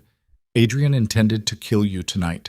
Instead, he's in custody and his entire operation is collapsed. Your evidence will reach trial. Justice will be served. Is that not what you wanted? At what cost? Jin knew, the old woman said. Not all of it, but enough. He knew this raid was risky, that we might be walking into a trap. And he came anyway, because you were worth protecting. Naomi's throat closed. Jin stood and walked over, knelt beside his grandmother. It's done, he said. Adrian's finished. Hansong will collapse when the connections are exposed. The families will get their restitution. He looked at Naomi. You're safe now. Really safe. Naomi wanted to feel relieved, wanted to feel victorious. Instead, she felt hollow. I need air, she said, standing. She walked toward the stairs on legs that barely functioned, climbed up to the ground floor, out through the loading dock into the pre-dawn Seoul air. Police lights painted everything blue and red. Officers moved through the scene, collecting evidence, taking statements. Somewhere, an ambulance siren wailed. Jin followed her outside. Didn't say anything, just stood beside her. Your grandmother played us like pieces on a board, Naomi finally said. Yes. She let us think we were in control, let us walk into danger, let Adrian almost… Her voice broke. We could have died, but we didn't. That's not the point. Naomi turned to face him. She manipulated everything. The marriage broker, the surveillance, tonight, all of it. And you. You signed away 2 years of your life for nothing, because she already had the evidence secure, because this was all theater. Jin was quiet for a long moment. Then he said, It wasn't for nothing. How can you… Because I chose to come back. Not because she forced me, not because of the contract. I came back because you needed protection, because stopping Adrian mattered, because… He stopped, swallowed. Because somewhere in the last 6 months, this stopped being fake. Naomi's breath caught. I don't know when it happened, Jin continued. Maybe the first time you made coffee wrong and still insisted it was perfect. Maybe when you fell asleep reading in the bookstore and I covered you with a blanket. Maybe tonight, when I thought Adrian's men were going to kill you and I realized I'd burn this entire city down to prevent it. He looked at her. My grandmother may have manipulated the circumstances, but she didn't manipulate how I feel. How do you feel? Jin reached out slowly, giving her time to pull away. When she didn't, he cupped her face with one bruised hand. Like I found something worth fighting for, he said quietly. Like I finally understand why people choose to stay instead of run. Naomi closed her eyes, felt tears sliding down her cheeks. Everything was wrong. They'd been used, betrayed, nearly killed. The evidence was secured, but at tremendous cost. Jin was trapped in a 2-year contract. Adrian was arrested, but dozens of his associates remained free. And yet Jin was standing here, bloodied and exhausted, looking at her like she was worth every sacrifice. I don't know how to do this, Naomi whispered. How to be someone worth all this? You already are. The sun was starting to rise over Seoul, painting the sky in shades of pink and gold. The city was waking up.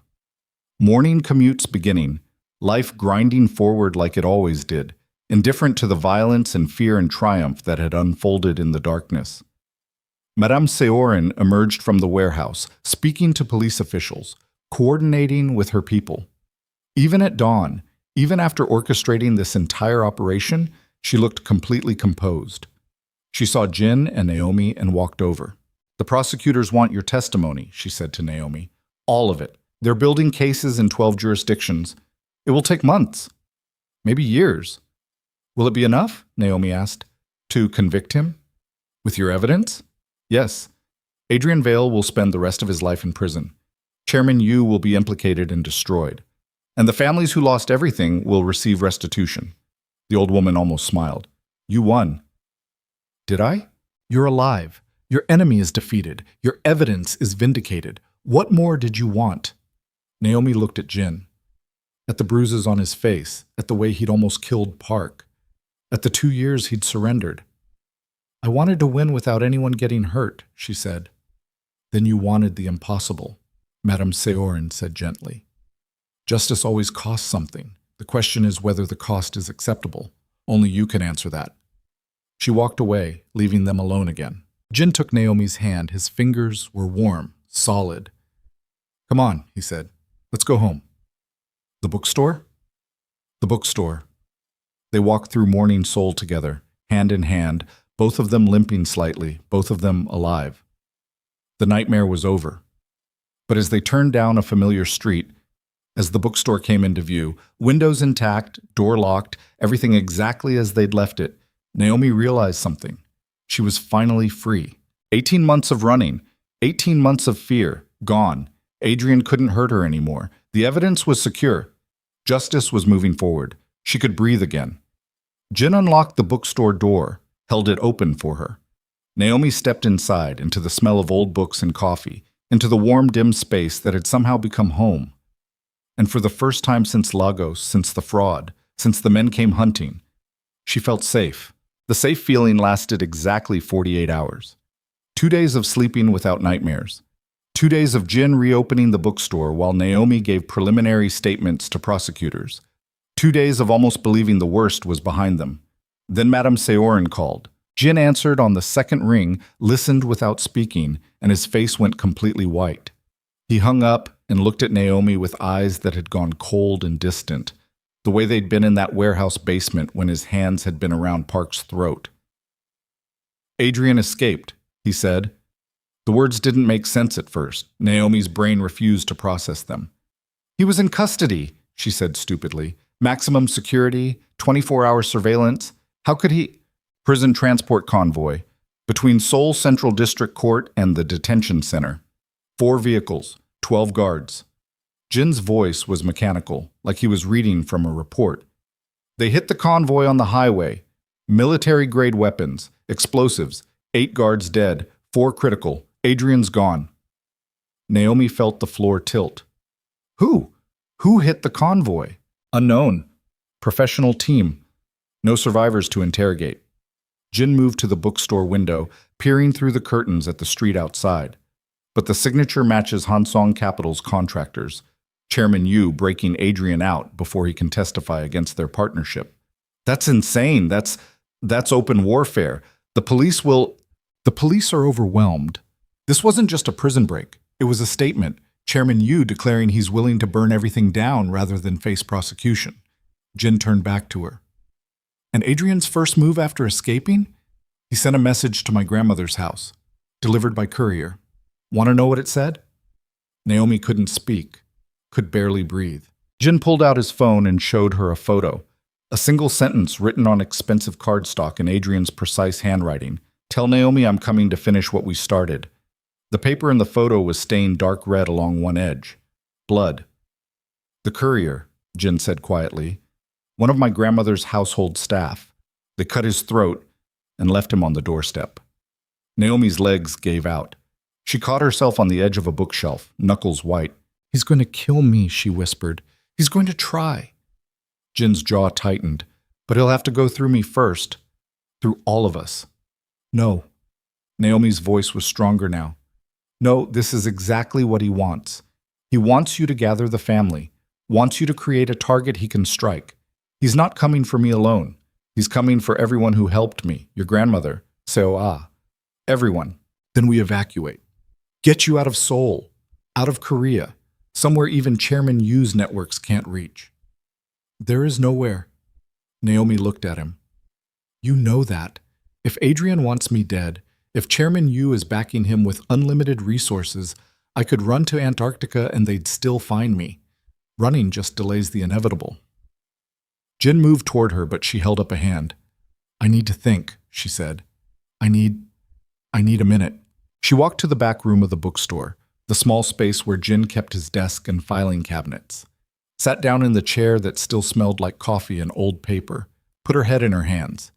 Adrian was free, coming for her. With the backing of a crime syndicate willing to murder police officers and assault prison transports. And it was her fault.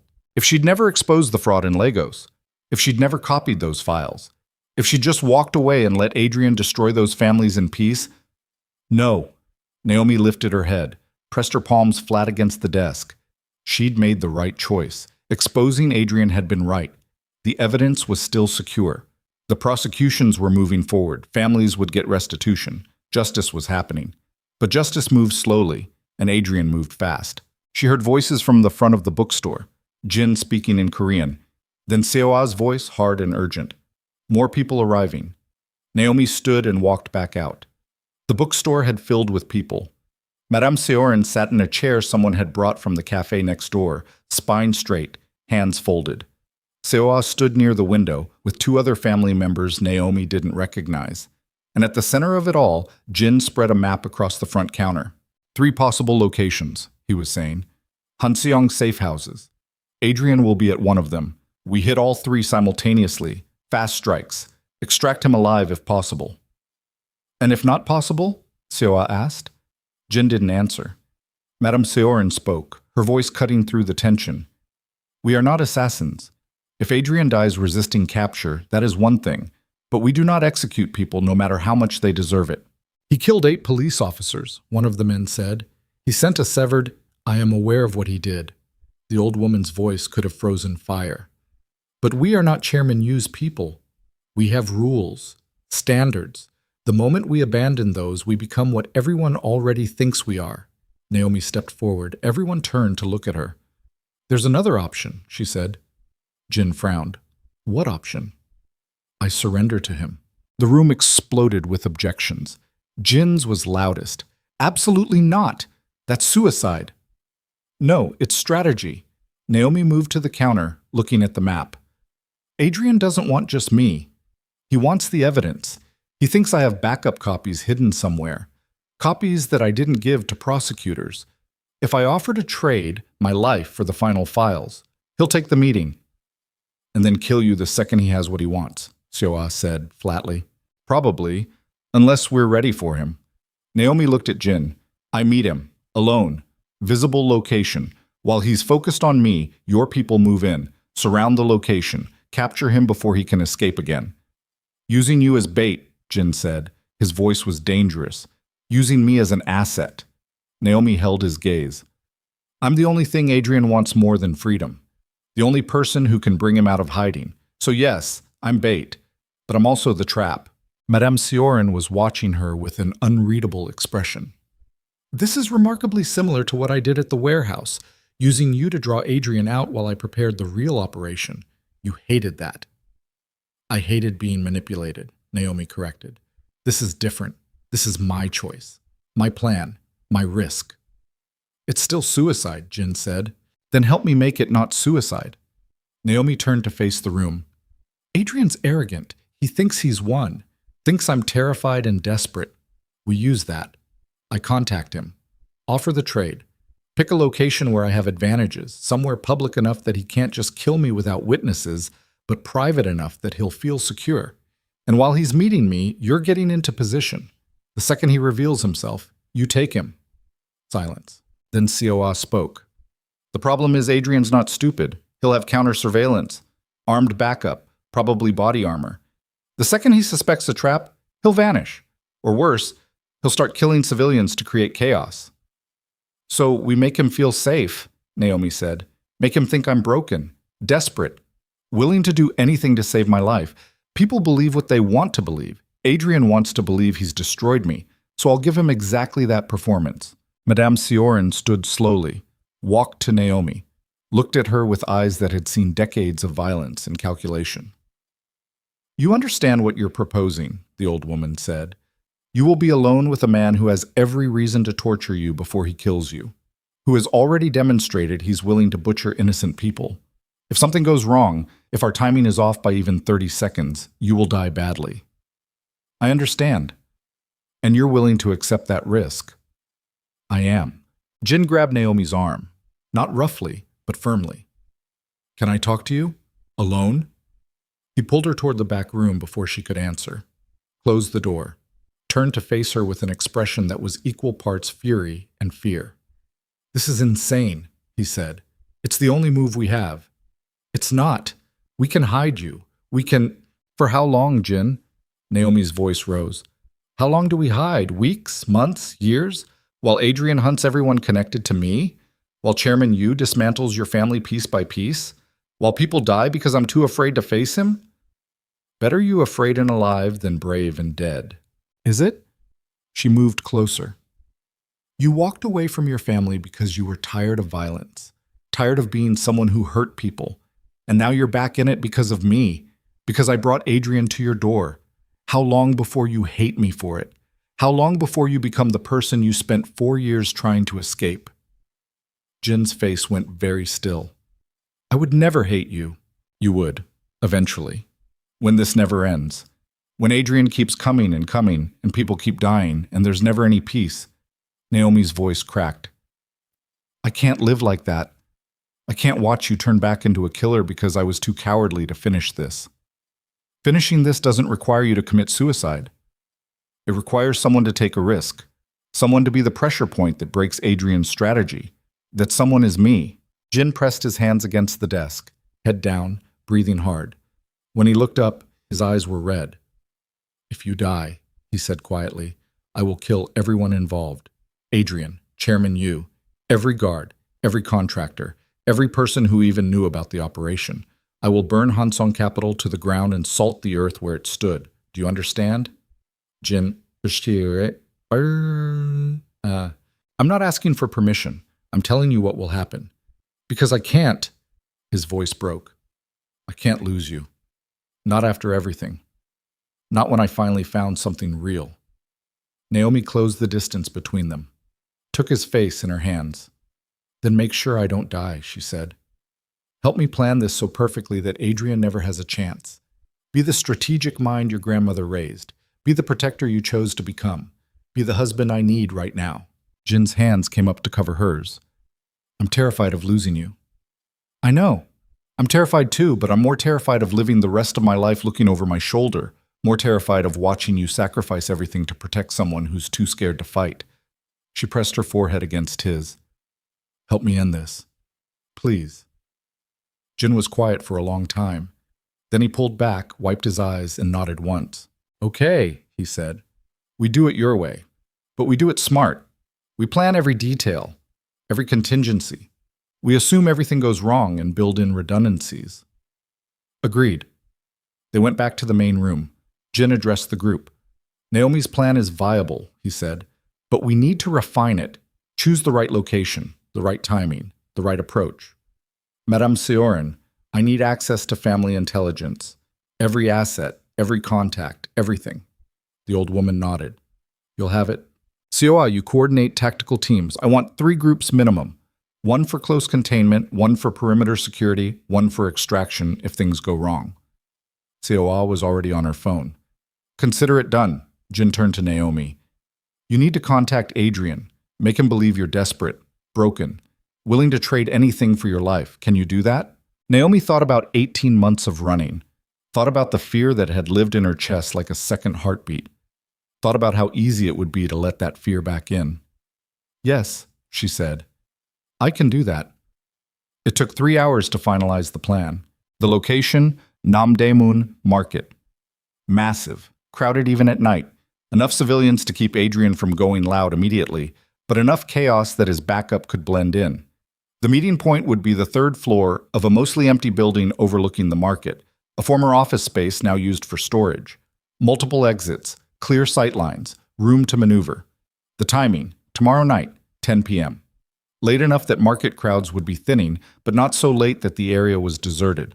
The approach? Naomi would go in alone. No visible backup, no weapons. She'd wear a wire so Jin's people could monitor the conversation. The moment Adrian revealed himself and confirmed his location, tactical teams would move in from 3 directions. Tight, fast, overwhelming force, contain him before he could react. And if it went wrong, if Adrian had more backup than expected, if he sensed the trap, Jin would be in position with a rifle. Long range, elevated position. 1 shot to drop Adrian if Naomi's life was in immediate danger. The contingency nobody wanted to discuss. If Adrian grabbed Naomi before the teams could respond, Jin would follow. Alone. And he would extract her by whatever means necessary. Madame Seorin coordinated with police contacts, officials who could be trusted to stay out of the way but respond quickly if things spiraled. Seo assembled the teams, 15 people total, all family, all veterans of operations far more dangerous than this. And Naomi sat in the back room of the bookstore, phone in hand, composing a message to Adrian Vale. Her hands shook as she typed. You win. I can't run anymore. I can't watch people die because of me. I have one final backup drive. Everything the prosecutors don't have. Locations, accounts, witness names. I'll trade it for safe passage out of Korea. You get the drive. I disappear. Forever. She added details about the meeting location, the time, the terms. Then she sat staring at the message for 5 full minutes. This was it. The final move. Once she sent this, there was no taking it back, no changing her mind. Adrian would come, and either they'd capture him or he'd kill her. Jin appeared in the doorway. You don't have to send it. Yes, I do. We can find another way. There is no other way. Naomi looked at him. You know that. Your grandmother knows that. Adrian will keep hunting until one of us is dead. So let's make it his choice.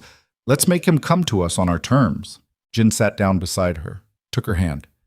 When this is over, he said quietly, when Adrian's in custody and the trials are finished and you're finally safe, I want to take you somewhere quiet, where nobody knows us.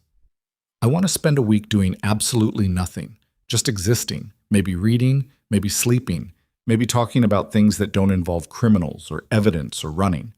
Naomi felt tears burning behind her eyes. That sounds impossible. So did surviving this long. But you did. She leaned against him, felt the solid warmth of his shoulder, the steady rhythm of his breathing.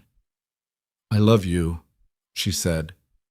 The words came out hoarse, unexpected, but true. Jin went very still. Then his arm came around her shoulders, pulling her closer. I love you too, he said. Which is why I'm going to make sure you survive tomorrow night, no matter what it cost. Naomi closed her eyes. Hit send on the message. The phone buzzed almost immediately. Adrian's response was 3 words. See you tomorrow. The next 30 hours were the longest of Naomi's life. She tried to sleep and failed. Tried to eat and managed half a bowl of rice before nausea forced her to stop. Jin stayed close, not hovering, but present, his calm helping to ground her spiraling thoughts. Seoul arrived in the morning with tactical gear. Nothing obvious, just clothing with reinforced panels, shoes designed for running, a wire so thin Naomi could barely feel it against her skin. The wire transmits to our command post, Seoul explained.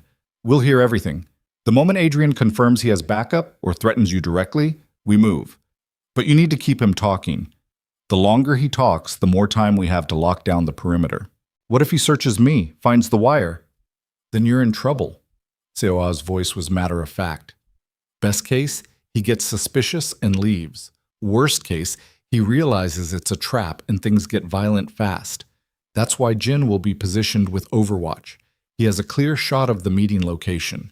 If Adrian touches you wrong, he's dead before his hand drops. Naomi nodded numbly. Madame Seorin came by in the afternoon. Brought tea.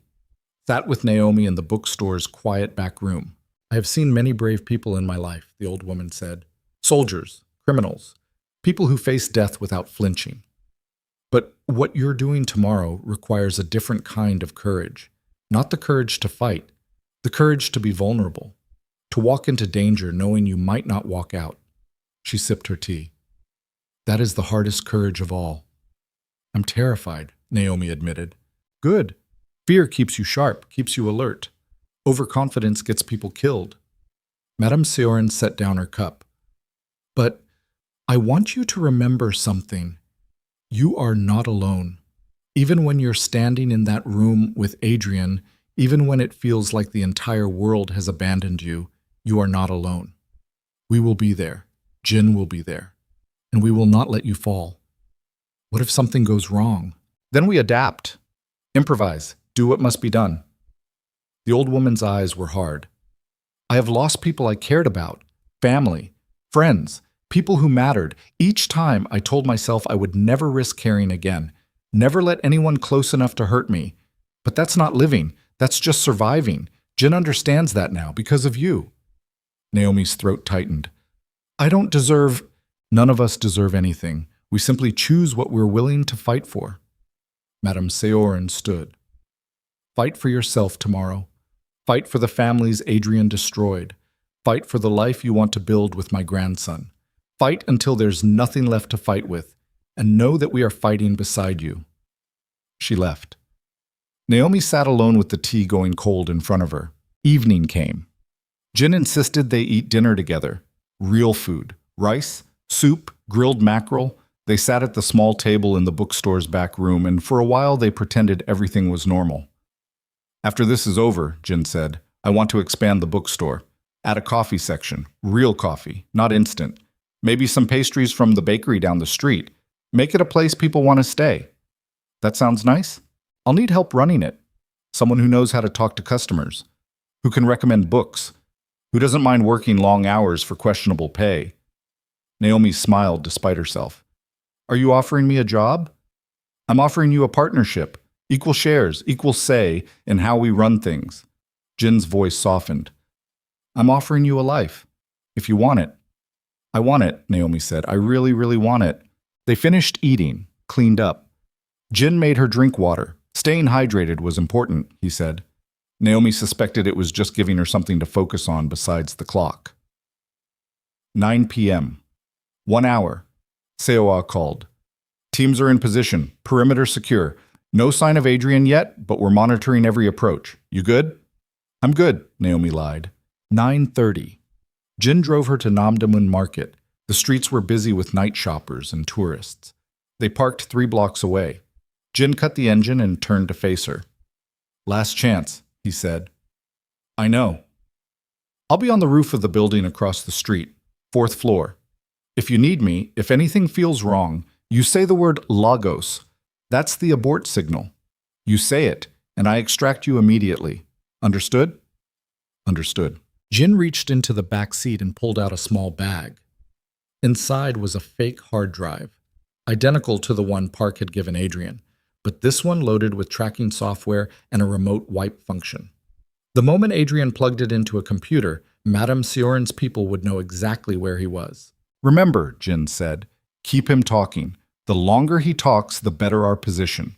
Don't let him take you anywhere secondary. If he tries to move you, you fight, scream, do whatever it takes to stay in that room." "Okay." "And Naomi?" Jin's hand found hers. "No matter what he says, no matter what he threatens, you're not alone. I am with you. Always." She kissed him, hard, desperate, trying to pour everything she felt into that one contact. Then she got out of the car, walked alone toward Namdaemun Market. The crowd swallowed her, vendors calling out, tourists haggling, the smell of street food and exhaust. She moved through it like a ghost, clutching the bag with the fake drive, heart hammering so hard she thought it might crack her ribs. The building was exactly where the map showed. Narrow, 4 stories. Crumbling facade. A small sign indicated it had once been a textile importer's office. Naomi climbed the stairs. Each step felt like walking toward an execution. 3rd floor. The door was unlocked. She pushed it open. The space was mostly empty. Old furniture covered in dust, broken filing cabinets, windows overlooking the market below. Fluorescent lights flickered overhead, one bulb dead, the other struggling. And in the center of the room stood Adrian Vale. He looked different than the last time she'd seen him. Thinner, harder. Prison had carved something out of him and replaced it with cold fury. He wore a dark suit that didn't quite fit, stolen or borrowed. His left hand was bandaged. Blood had seeped through the gauze. "Naomi," he said, "you actually came." She forced herself to walk forward. Not too close. Kept distance between them. "I came. I thought you'd try something clever. A trap. Police waiting outside. Your husband's criminal family staging an ambush." Adrian smiled. "But I checked. Thoroughly. We're alone." Naomi's blood went cold. "We're alone." Meaning Adrian had counter-surveillance. Meaning he might have detected Seoul's teams. Meaning, "Just us," Adrian continued. "The way it should be. The way it was always going to end. You and me, the auditor and the thief. I brought what you wanted." Naomi held up the bag. "The final drive. Everything. It's encrypted, but I'll give you the password, and then you let me leave. That was the deal." Adrian laughed. "The deal. Of course. Because I'm known for honoring deals with people who've destroyed my life." He stepped closer. "You cost me everything, Naomi. my practice, my reputation, my freedom. I've spent 2 days eating garbage and hiding in sewers because of you. Do you really think I'm going to just take that drive and let you walk away? Naomi's hands started shaking. Then what do you want? I want you to understand pain. Real pain. The kind that doesn't fade. The kind that changes you. Adrian's voice dropped. And then I want you dead. But first I'm going to make you watch while I destroy everyone you care about, starting with that brother of yours in Lagos. You said he was safe. Marcus got him to... Marcus is dead. Killed 3 hours ago in his hotel room. Chidi is currently being transported to a location where no one will ever find him. And when I'm done here, I'll have plenty of time to visit him personally. Naomi couldn't breathe, couldn't think. Marcus dead. Chidi taken. Everything... No. This was a lie. Had to be. Adrian was trying to break her, make her panic. You're lying, she said. Am I? Adrian pulled out a phone, showed her a photo.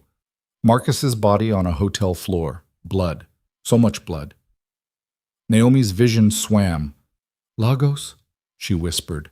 The abort signal. Adrian frowned. What? Lagos? Naomi said louder. Adrian's eyes widened. He realized what it meant a second before the windows exploded inward.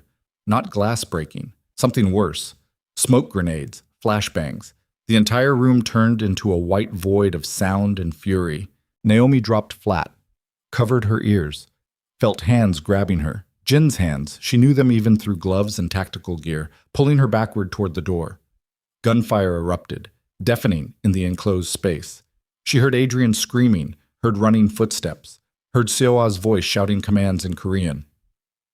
Jin dragged her into the hallway, down the stairs, out into the market where civilians were scattering, screaming, running. Marcus? Naomi gasped. Chidi, is it true? No. Jin's voice was hard. They're both fine. Adrian was lying, trying to break you. I've got confirmation. They're secure. Relief hit so hard Naomi almost collapsed. Behind them, the building erupted with more gunfire. Adrian's backup revealing themselves. The trap was sprung, but it was messier than planned.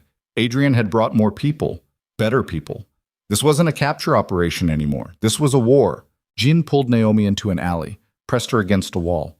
Stay here, don't move. I'm going back for him. Jin, no. He threatened your brother. He killed Marcus. It wasn't Marcus in Lagos, but he killed someone else to fake that photo. He's done running, done being captured. Jin's eyes were ice. I'm ending this, tonight. He disappeared back into the chaos before Naomi could stop him. She stood in the alley, hands shaking, listening to gunfire and screams and the wail of approaching sirens. Everything was falling apart. The plan was collapsing, and Jin was running back into a combat zone to kill the man who'd destroyed her life. Naomi looked down at her hands, still clutching the bag with the fake drive. Adrian wanted this, wanted the evidence, thought it would save him. An idea formed, terrible, desperate, but possibly the only move left. Naomi ran back toward the building. Seoul grabbed her at the entrance. What are you doing? Adrian still inside? Yes. Barricaded on the 4th floor. He's got hostages, 2 civilians from the market. We can't breach without getting them killed. I can get him out. How? Naomi held up the drive. By giving him exactly what he wants. Before Seoul could stop her, Naomi ran up the stairs, past the 3rd floor where the firefight had been, up to the 4th. The door was closed, locked. She pounded on it. Adrian, it's me. I have the drive, real drive, let me in. Silence, then. You're with them. I'm trying to stop them from killing you, Naomi shouted. You want the evidence? You want insurance? I'll give it to you, but you have to let those civilians go. More silence. The door cracked open. Adrian stood there, gun in his good hand, face covered in dust and blood. Behind him, 2 terrified people, a young couple who'd been in the wrong place at the worst possible time. Give me the drive, Adrian said. Naomi held it out. Adrian snatched it, looked at it, then looked at her. This could be fake. It could be.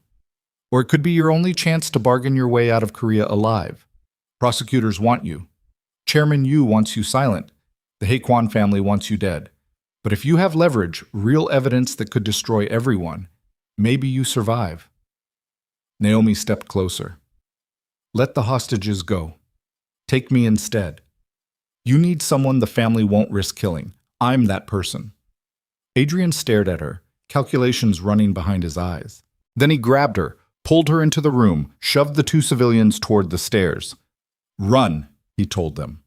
They ran. The door slammed shut. Adrian locked it, pressed the gun against Naomi's temple. You're either very brave or very stupid, he said. Both, Naomi admitted. Adrian pulled her deeper into the room. It was another office space, abandoned desks, broken computers, windows overlooking the street where police cars were gathering. I can't get out, Adrian said. Buildings surrounded. Chairman Yu's people abandoned me the second shooting started. I'm trapped. Then negotiate, Naomi said. You're a lawyer. That's what you do.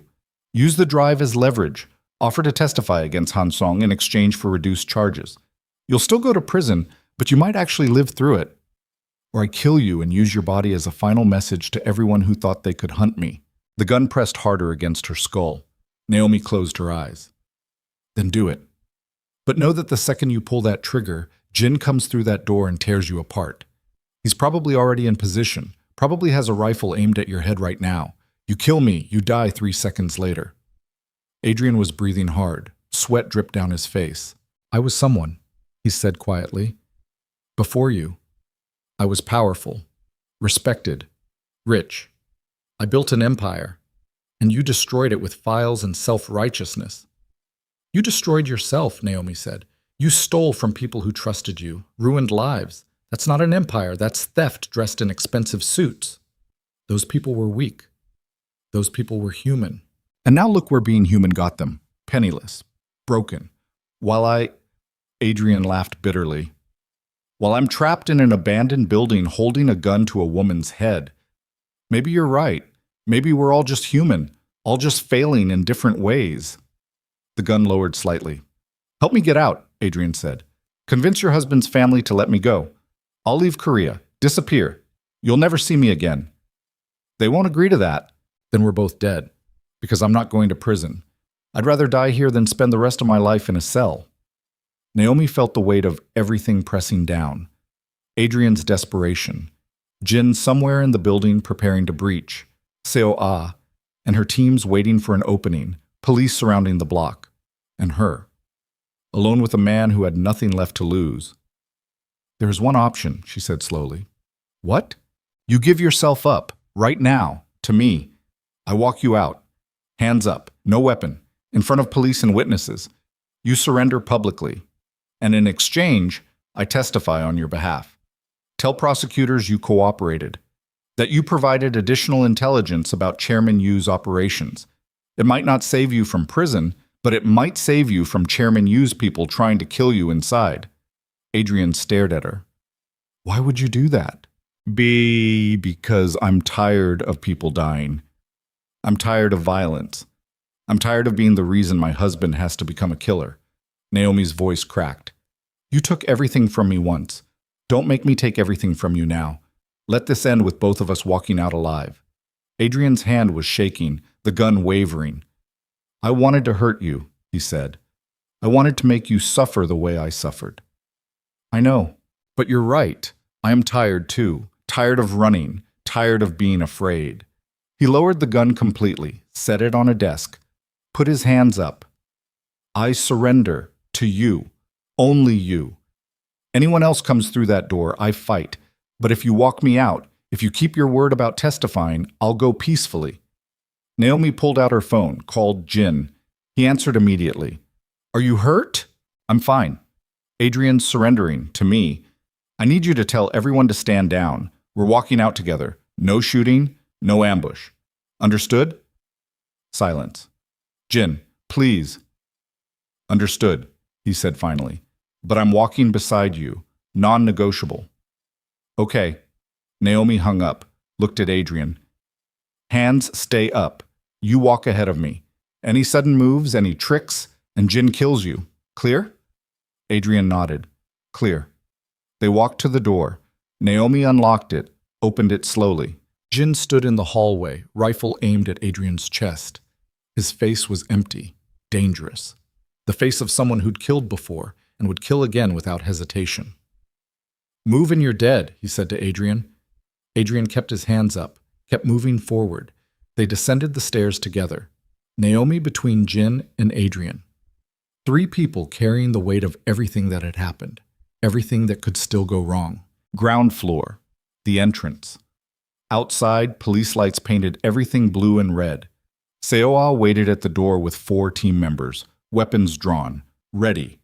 "Stand down," Jin ordered. He threatened, "Stand down." They lowered their weapons.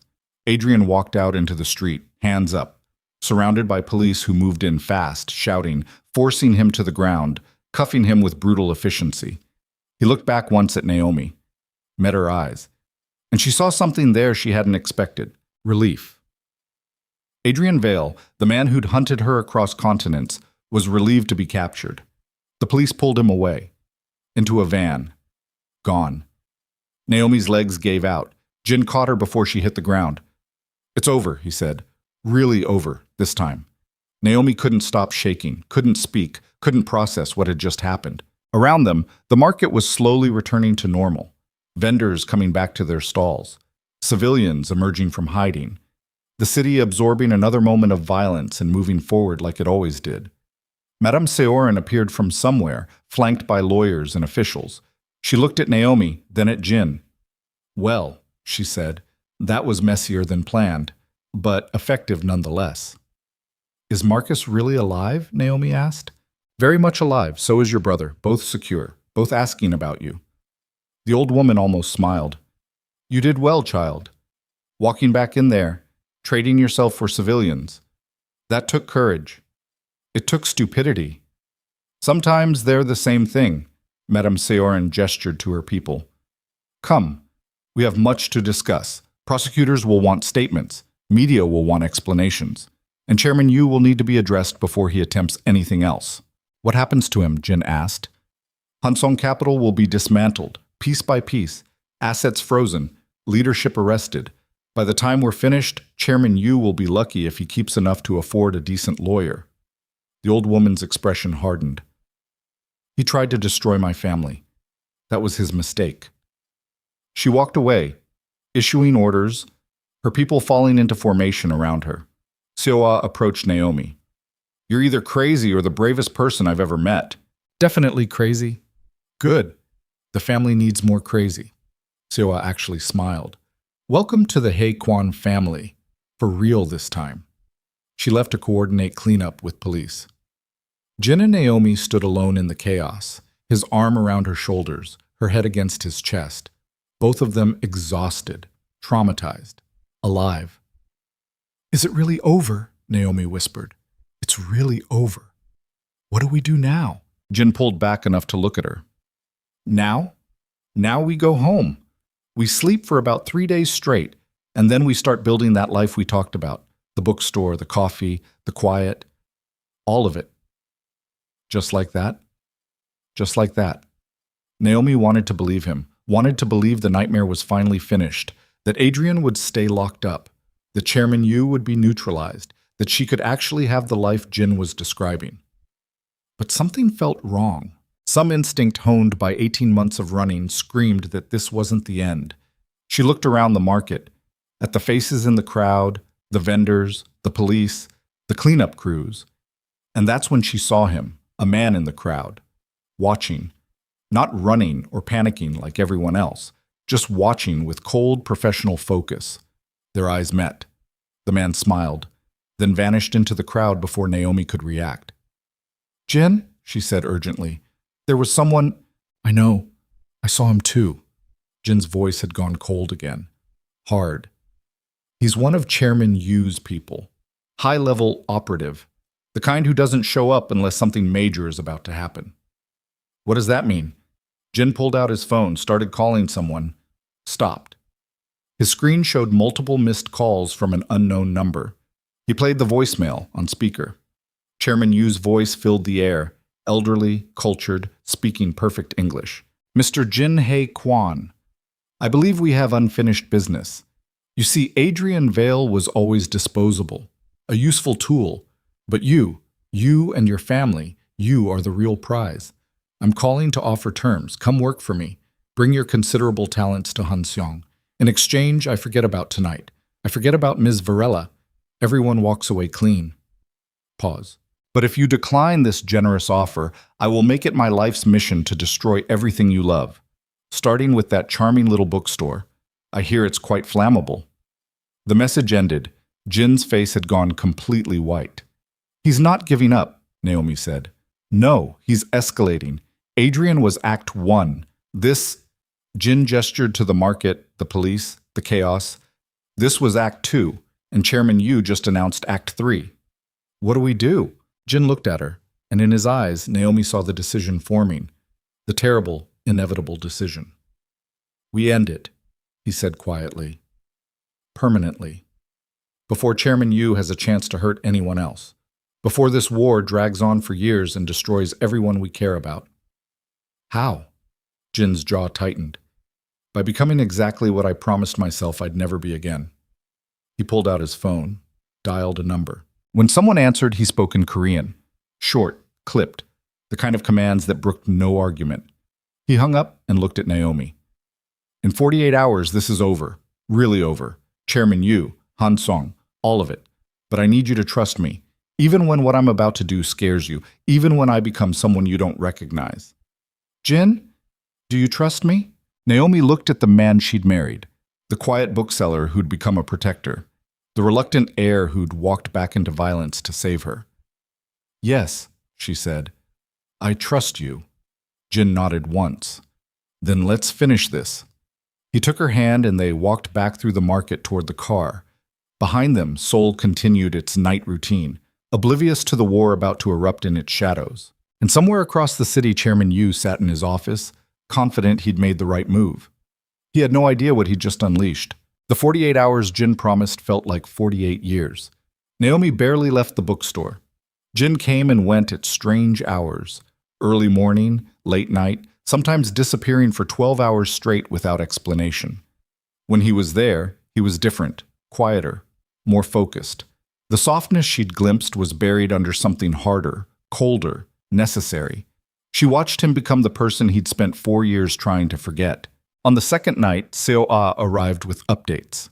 They sat in the back room while Jin pored over building layouts and security assessments spread across the desk. Chairman Yu's in his compound, Seoul said. Gangnam District. The place is a fortress, 20-foot walls, armed security, surveillance systems that would make intelligence agencies jealous. He knows we're coming. He's prepared. Good, Jin said without looking up. Let him prepare. Confident people make mistakes. This isn't a raid, Jin. This is assassination. You understand that? Seo's voice was careful. We can't capture him, can't negotiate. If we go in there, people die. Maybe us. Definitely him. I know. And you're okay with that? Jin finally looked up. His eyes were empty. No, but I'm willing to do it anyway. Seoul studied him for a long moment, then nodded. Okay, then we do it smart. We hit him where he's weakest. Not his compound. He expects that. We hit him when he moves. Chairman Yu has a meeting tomorrow night, off-site, with remaining Hanseong board members. Last-ditch attempt to consolidate power before prosecutors finalize charges. Location? Private estate in the mountains. 2 hours outside Seoul. He'll travel by convoy. 4 vehicles. 12 guards minimum. That's where we take him. Jin traced a route on the map. Highway ambush. Force the convoy to stop. Extract Chairman Yu, fast and clean. And then what? Naomi asked. Her voice sounded strange, distant. Jin looked at her. Then I do what needs to be done. You mean kill him? Yes. The word sat between them like a living thing. Naomi thought about everything that had led here. Adrian's escape, the threats against Chidi, the burned warehouse, the bodies, the endless grinding violence that seemed to follow her like a shadow. There has to be another way, she said. There isn't. Jin's voice was gentle but final. Chairman Yu won't stop. He'll keep coming, keep threatening, keep killing people until one of us is dead. The legal system moves too slowly. By the time prosecutors build a case, he'll have destroyed half of Seoul. So we end it. Tomorrow. Permanently. And what does that make you? Jin was quiet for a long time. Someone who protects his family, no matter the cost. Seoul stood. I'll coordinate the teams. We move at 8 p.m. Intercept point is a mountain pass with limited sight lines. Perfect ambush territory. She paused at the door. Get some rest. Both of you. Tomorrow's going to be ugly. She left. Naomi and Jin sat in the quiet bookstore. Outside, Seoul continued its endless rhythm. Cars passing, voices drifting up from the street, life grinding forward while they sat in the eye of a storm. I don't want you to come, Jin said finally. I'm coming. Naomi, I'm coming, she repeated. This started because of me, because I exposed Adrian, because I ran to Seoul, because I married you. I don't get to hide in the bookstore while you kill someone to protect me. You don't need to see this. Don't need to carry it. Neither do you. Naomi moved closer. But if you're going to carry it anyway, then let me carry it with you. Let me share the weight. Jin closed his eyes. I love you too much to let you watch me become a monster. Then don't become one. Find another way. Even now. Even tomorrow. There's always another way. Not this time. Jin stood and walked to the window, looked out at the neon-soaked streets. When I was 22, my father sent me to handle a territorial dispute. Minor gang trying to move into our area. He wanted me to negotiate, show them we were reasonable, give them a chance to back down peacefully. Jin's reflection in the glass was ghostly, haunted. They laughed at me, said I was soft, that the Haekwon family was dying, that new blood was taking over. Naomi waited. I killed 3 of them, Jin continued quietly. Right there, in front of witnesses. To prove I wasn't soft, to prove the family wasn't dying. And you know what? It worked. The gang backed down. Territory was secured. My father was proud. But you weren't. No, I went home and vomited for an hour. Couldn't sleep, couldn't eat, kept seeing their faces. The way they looked when they realized I was serious, the way they... His voice broke. I was good at violence. That was the worst part. It came naturally, and the more I did it, the easier it got. Until one day I realized I didn't feel anything anymore. Didn't feel guilt or horror or revulsion, just nothing. So you left. So I ran away. Told myself I'd never be that person again. Never hurt anyone. Never use violence to solve problems. And for 4 years, I kept that promise. Jin turned from the window. But tomorrow I break it, and once I do, I don't know if I can come back. Don't know if the man you married will still exist. Naomi stood and crossed to him, took his face in her hands. Then let me help you hold on, she said. Tomorrow, when it's done, when the violence is over, I'll be there to remind you who you are, who you chose to be. I won't let you disappear into that darkness. I promise. Jin pulled her close, held her like she was the only solid thing in a dissolving world. They stood that way for a long time. The next day moved with terrible inevitability. Morning? Jin and Seoul finalized plans. 3 teams, 20 people total, weapons, vehicles, medical supplies, contingencies for every possible outcome. Afternoon. Madame Seorin arrived. She looked at Jin with an expression that might have been pride or grief. You don't have to do this, she said. Yes, I do. There are other ways. Legal channels, political pressure, proxy operations that take time we don't have. Jin's voice was steady. Chairman Yu threatened to burn the bookstore. Threatened Naomi. He won't stop until someone stops him, so I will. Madame Seorin was quiet. Then she did something Naomi had never seen. She pulled Jin into an embrace. You are better than this, she whispered. Better than me, better than your father, better than the empire we built. Don't let this destroy what you've become. I'll try. Promise me. Promise you'll try. I promise, Halmione. She released him, looked at Naomi. Take care of him, after. He'll need someone to pull him back. I will. Evening came too fast. 7 p.m. The teams assembled in an underground garage across the city. Vehicles staged, equipment distributed. Everyone moved with grim efficiency, people who'd done terrible things before and would do them again. Jin wore tactical gear, stripped of identifying marks. So did Seoul. So did Naomi, though hers felt alien, heavy, wrong. You stay in the vehicle, Jin told her for the 10th time. No matter what happens, no matter what you see, you stay in the vehicle with the driver. Understood? Understood. They loaded up. 4 vehicles. Jin's team in the lead. They drove out of Seoul as the sun set, heading into mountains that rose like jagged teeth against a darkening sky. The highway narrowed as they climbed. Fewer cars, fewer lights, just winding road and steep drops and the weight of what was coming. Seoul's voice crackled through the radio. Target convoy spotted. 4 vehicles, moving north. ETA to intercept point. 8 minutes. Jin keyed his radio. All teams acknowledge. Responses came back. Everyone in position.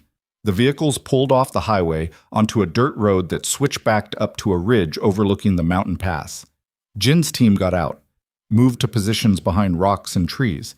Naomi watched from the vehicle as they became shadows, ghosts preparing for violence. Jin returned once, opened her door. Last chance, he said. I can have someone drive you back to Seoul right now. I'm staying. He looked at her like he was trying to memorize her face, then nodded and disappeared back into the darkness. Naomi sat in the vehicle.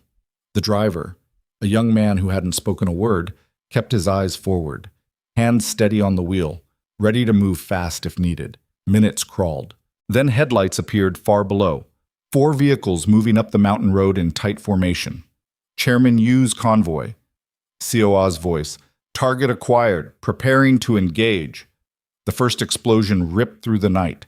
Not loud, controlled, a shaped charge that tore the lead vehicle's tires and sent it spinning sideways, blocking the road. The convoy screeched to a stop. Jin's teams opened fire. Not wildly, precisely. Targeting specific points, disabling vehicles, forcing guards to cover, creating chaos. Naomi couldn't breathe, couldn't look away.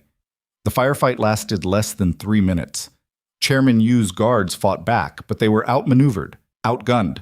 Several went down, others threw down weapons and ran into the forest. Then silence.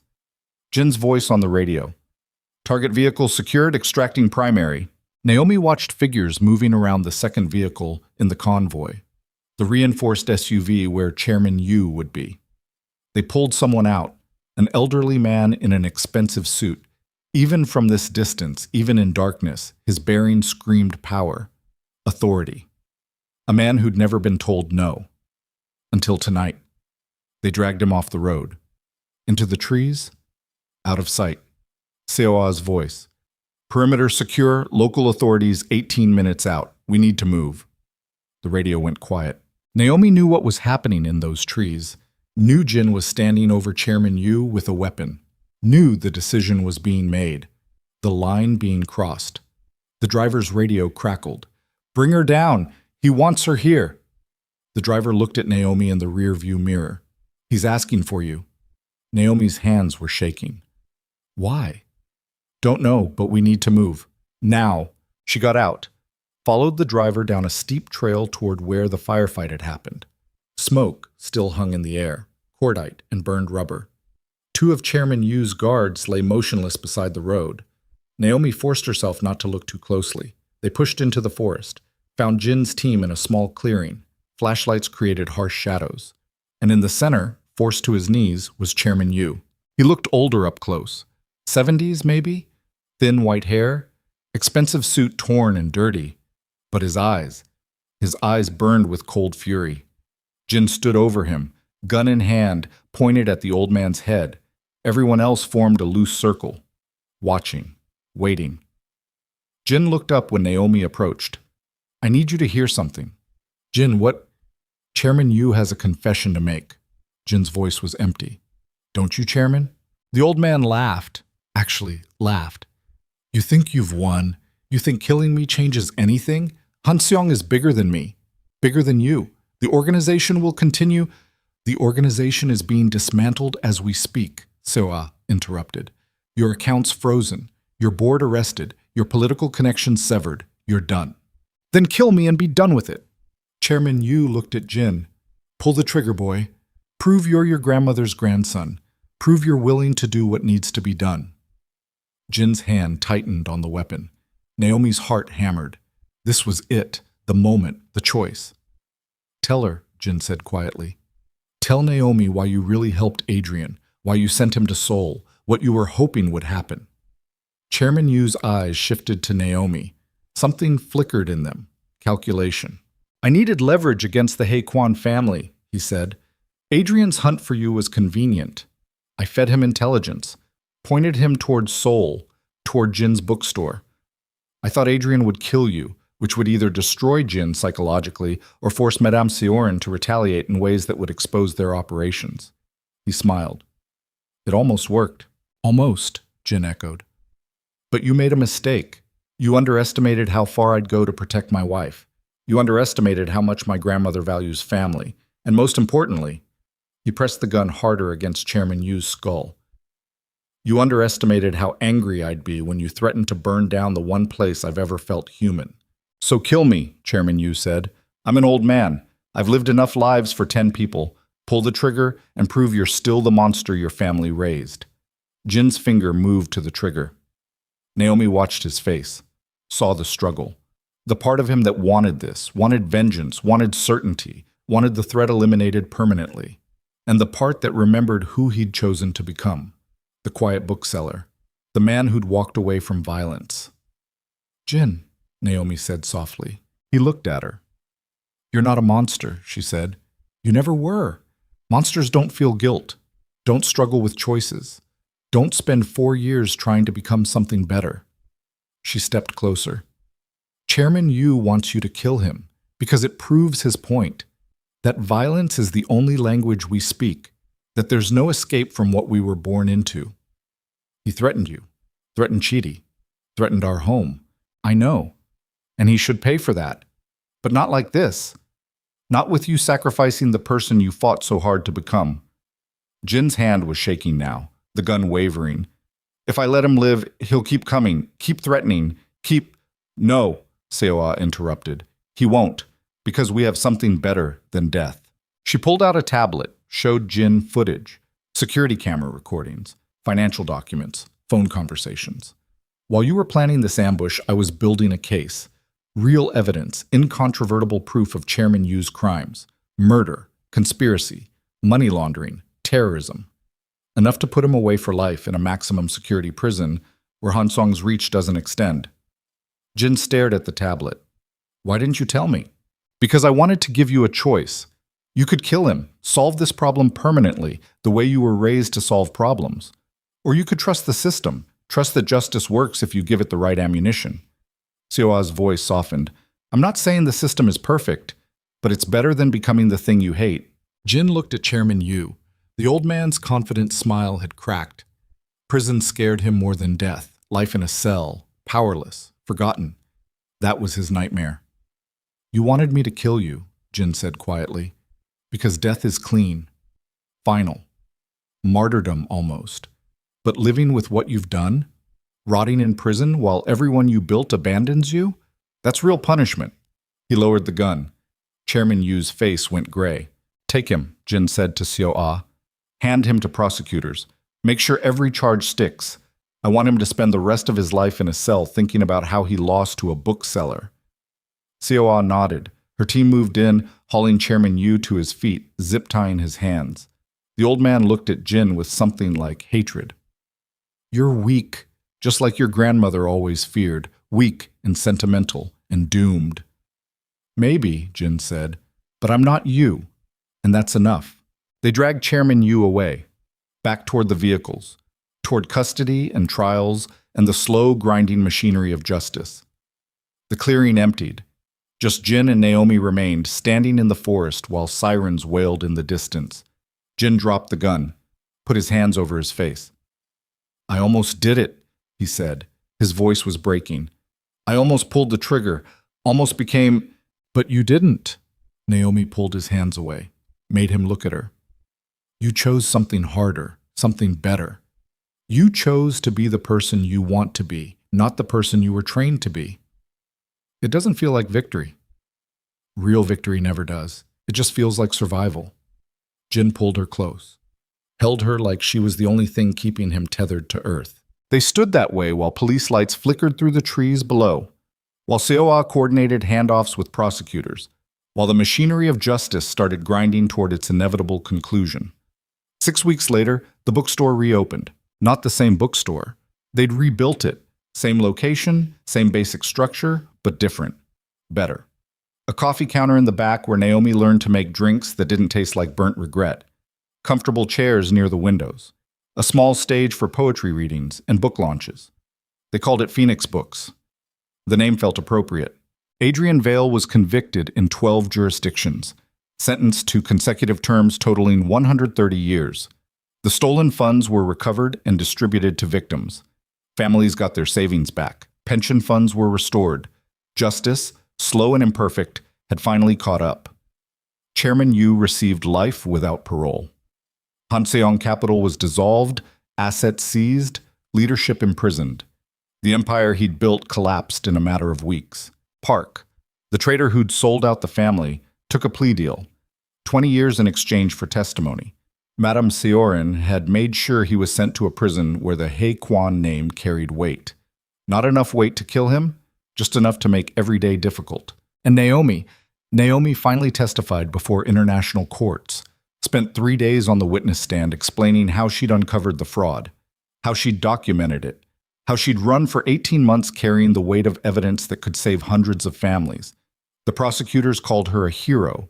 The defense attorneys called her a thief and a liar. Naomi called herself tired. When it was over, when the verdicts came down and the restitution orders were signed, she flew to Lagos. Jin came with her. Chidi met them at the airport. He looked older than Naomi remembered. University had changed him, made him sharper, more confident. He hugged her so hard her ribs ached. "You're an idiot," he said into her shoulder. "Running away, not telling me, making me think—" His voice broke. "Making me think you'd abandoned us." "I'm sorry," Naomi whispered. "I'm so sorry. Don't do it again." "I won't, I promise." They spent a week in Lagos. Naomi reconnected with her father, awkward conversations over meals, old wounds examined but not healed. Some things took time, but it was a start. Jin was quiet through most of it, observing, learning about the woman he'd married through the lens of where she'd come from. By the end of the week, Chidi had decided Jin was acceptable, high praise from a protective younger brother. On their last night, Naomi and Jin walked along Bar Beach at sunset. The ocean was rough, waves pounding sand, the air thick with salt and diesel fumes, and the unique chaos of Lagos.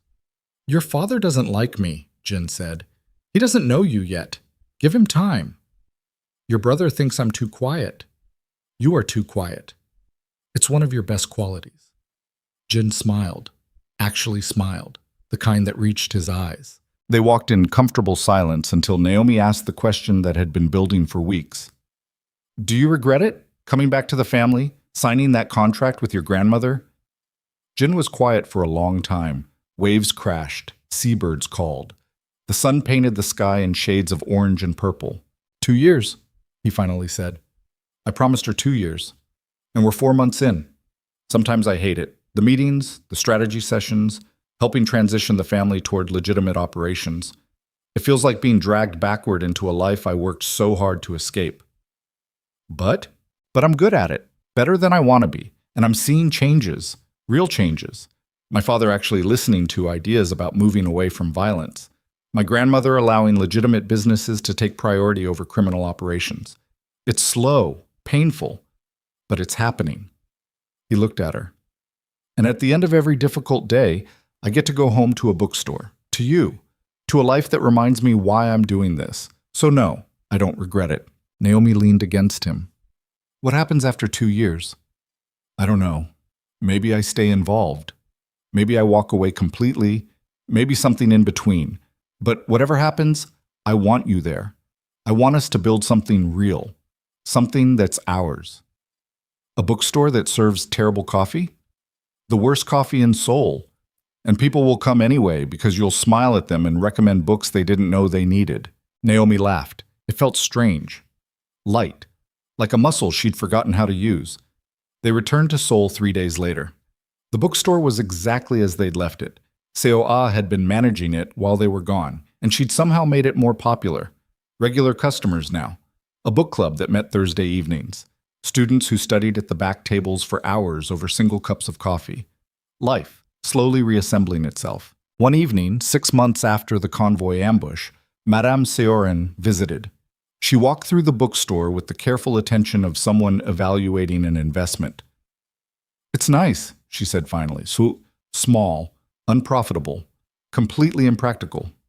I love it." Jin poured her tea. They sat at a back table while Naomi helped a customer find poetry collections. "The family is changing," Madame Seoul said quietly. "Your father is stepping back, letting me and the younger generation guide decisions. We've divested from 3 criminal operations this quarter, shifted toward real estate development and venture capital. Legal, clean, boring. That's good. It's necessary. The old ways are dying. Your generation understands that better than mine." She sipped her tea. "I'm proud of you, Jin, for coming back, for helping us transform, for proving that strength isn't just violence." "I had help." "Yes, you married well." Madame Seoul looked at Naomi. "She's good for you, keeps you human. Don't ever lose that." "I won't." The old woman stood. 18 months left on your contract. After that, you're free, completely. No obligations, no expectations. You can run this bookstore for the rest of your life if that's what you want. And if I want to stay involved, in the family, then we'll discuss terms, new terms, ones you negotiate from a position of choice, not desperation. She smiled. "You're not a prisoner anymore, Jin. You're an advisor, a consultant, possibly one day a leader, but only if you choose it." She left. Jin sat at the table for a long time, staring at nothing. Naomi finished with the customer and came over, sat across from him. "What are you thinking?" she asked. "That I spent 4 years running from my family, and 6 months helping them change, and I still don't know which version of myself is real." Jin looked at her. "Am I the bookseller, the strategist, the heir, the protector? All of them? None of them?" "You're Jin," Naomi said simply, "the man who married a stranger because she looked lost, who walked back into violence to protect someone he barely knew, who chose mercy when vengeance was easier. You're the man who makes terrible coffee and shelves books in alphabetical order even though nobody else cares. You're the man I love. That's who you are." Jin reached across the table, took her hand. "Marry me again," he said. Naomi blinked. "We're already married. Legally. On paper. Because you needed papers and I needed—" He stopped, started over. "Marry me again. For real this time.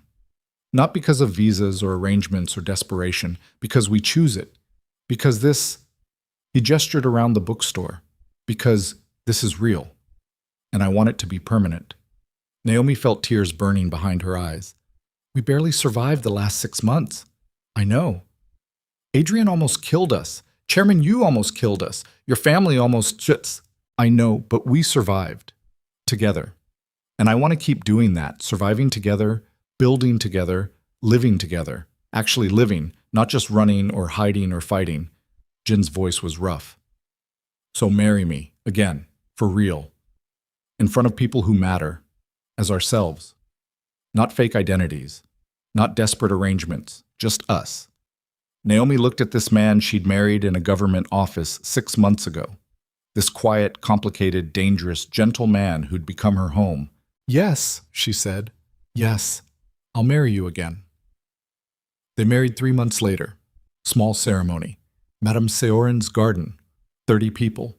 Mostly family, though Chidi flew in from Lagos and cried through the entire thing.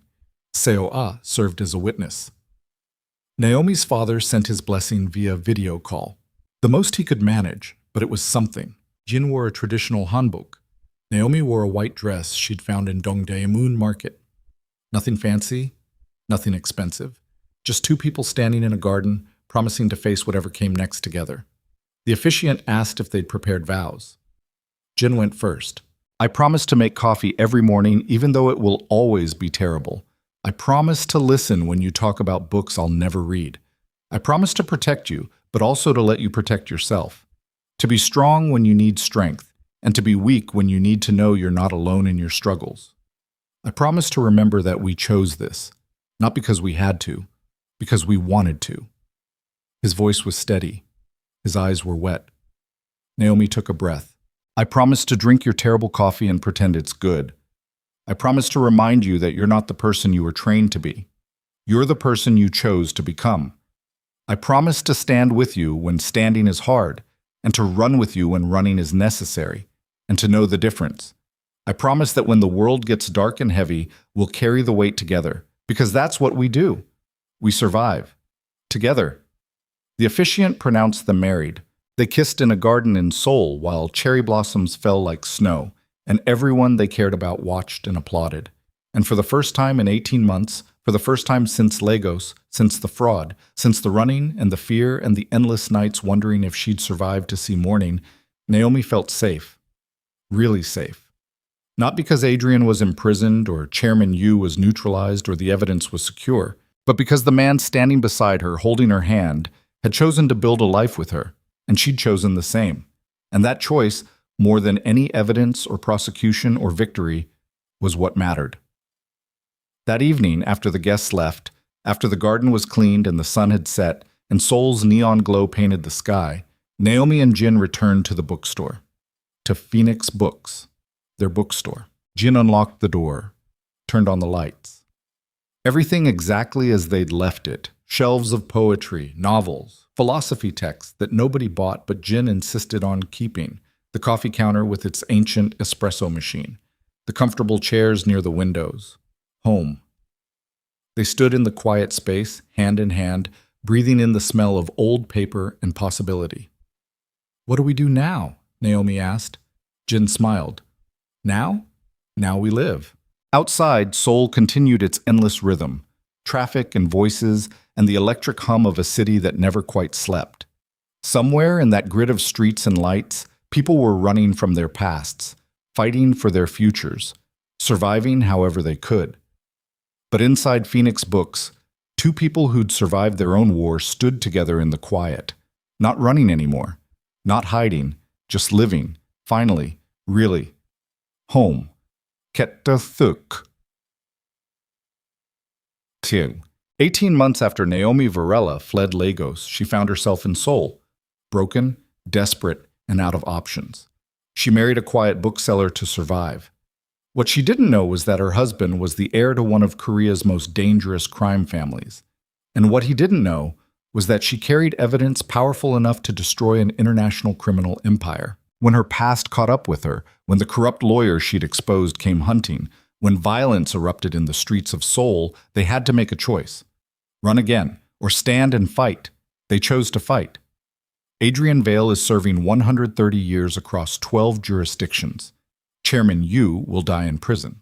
The families who lost everything got their money back. Justice, slow and imperfect, prevailed. And in a small bookstore in Hongdae, a Nigerian auditor and a reformed heir serve terrible coffee, recommend good books, and build a life they chose instead of one that was chosen for them. Some stories end with victory. This one ends with something better, peace.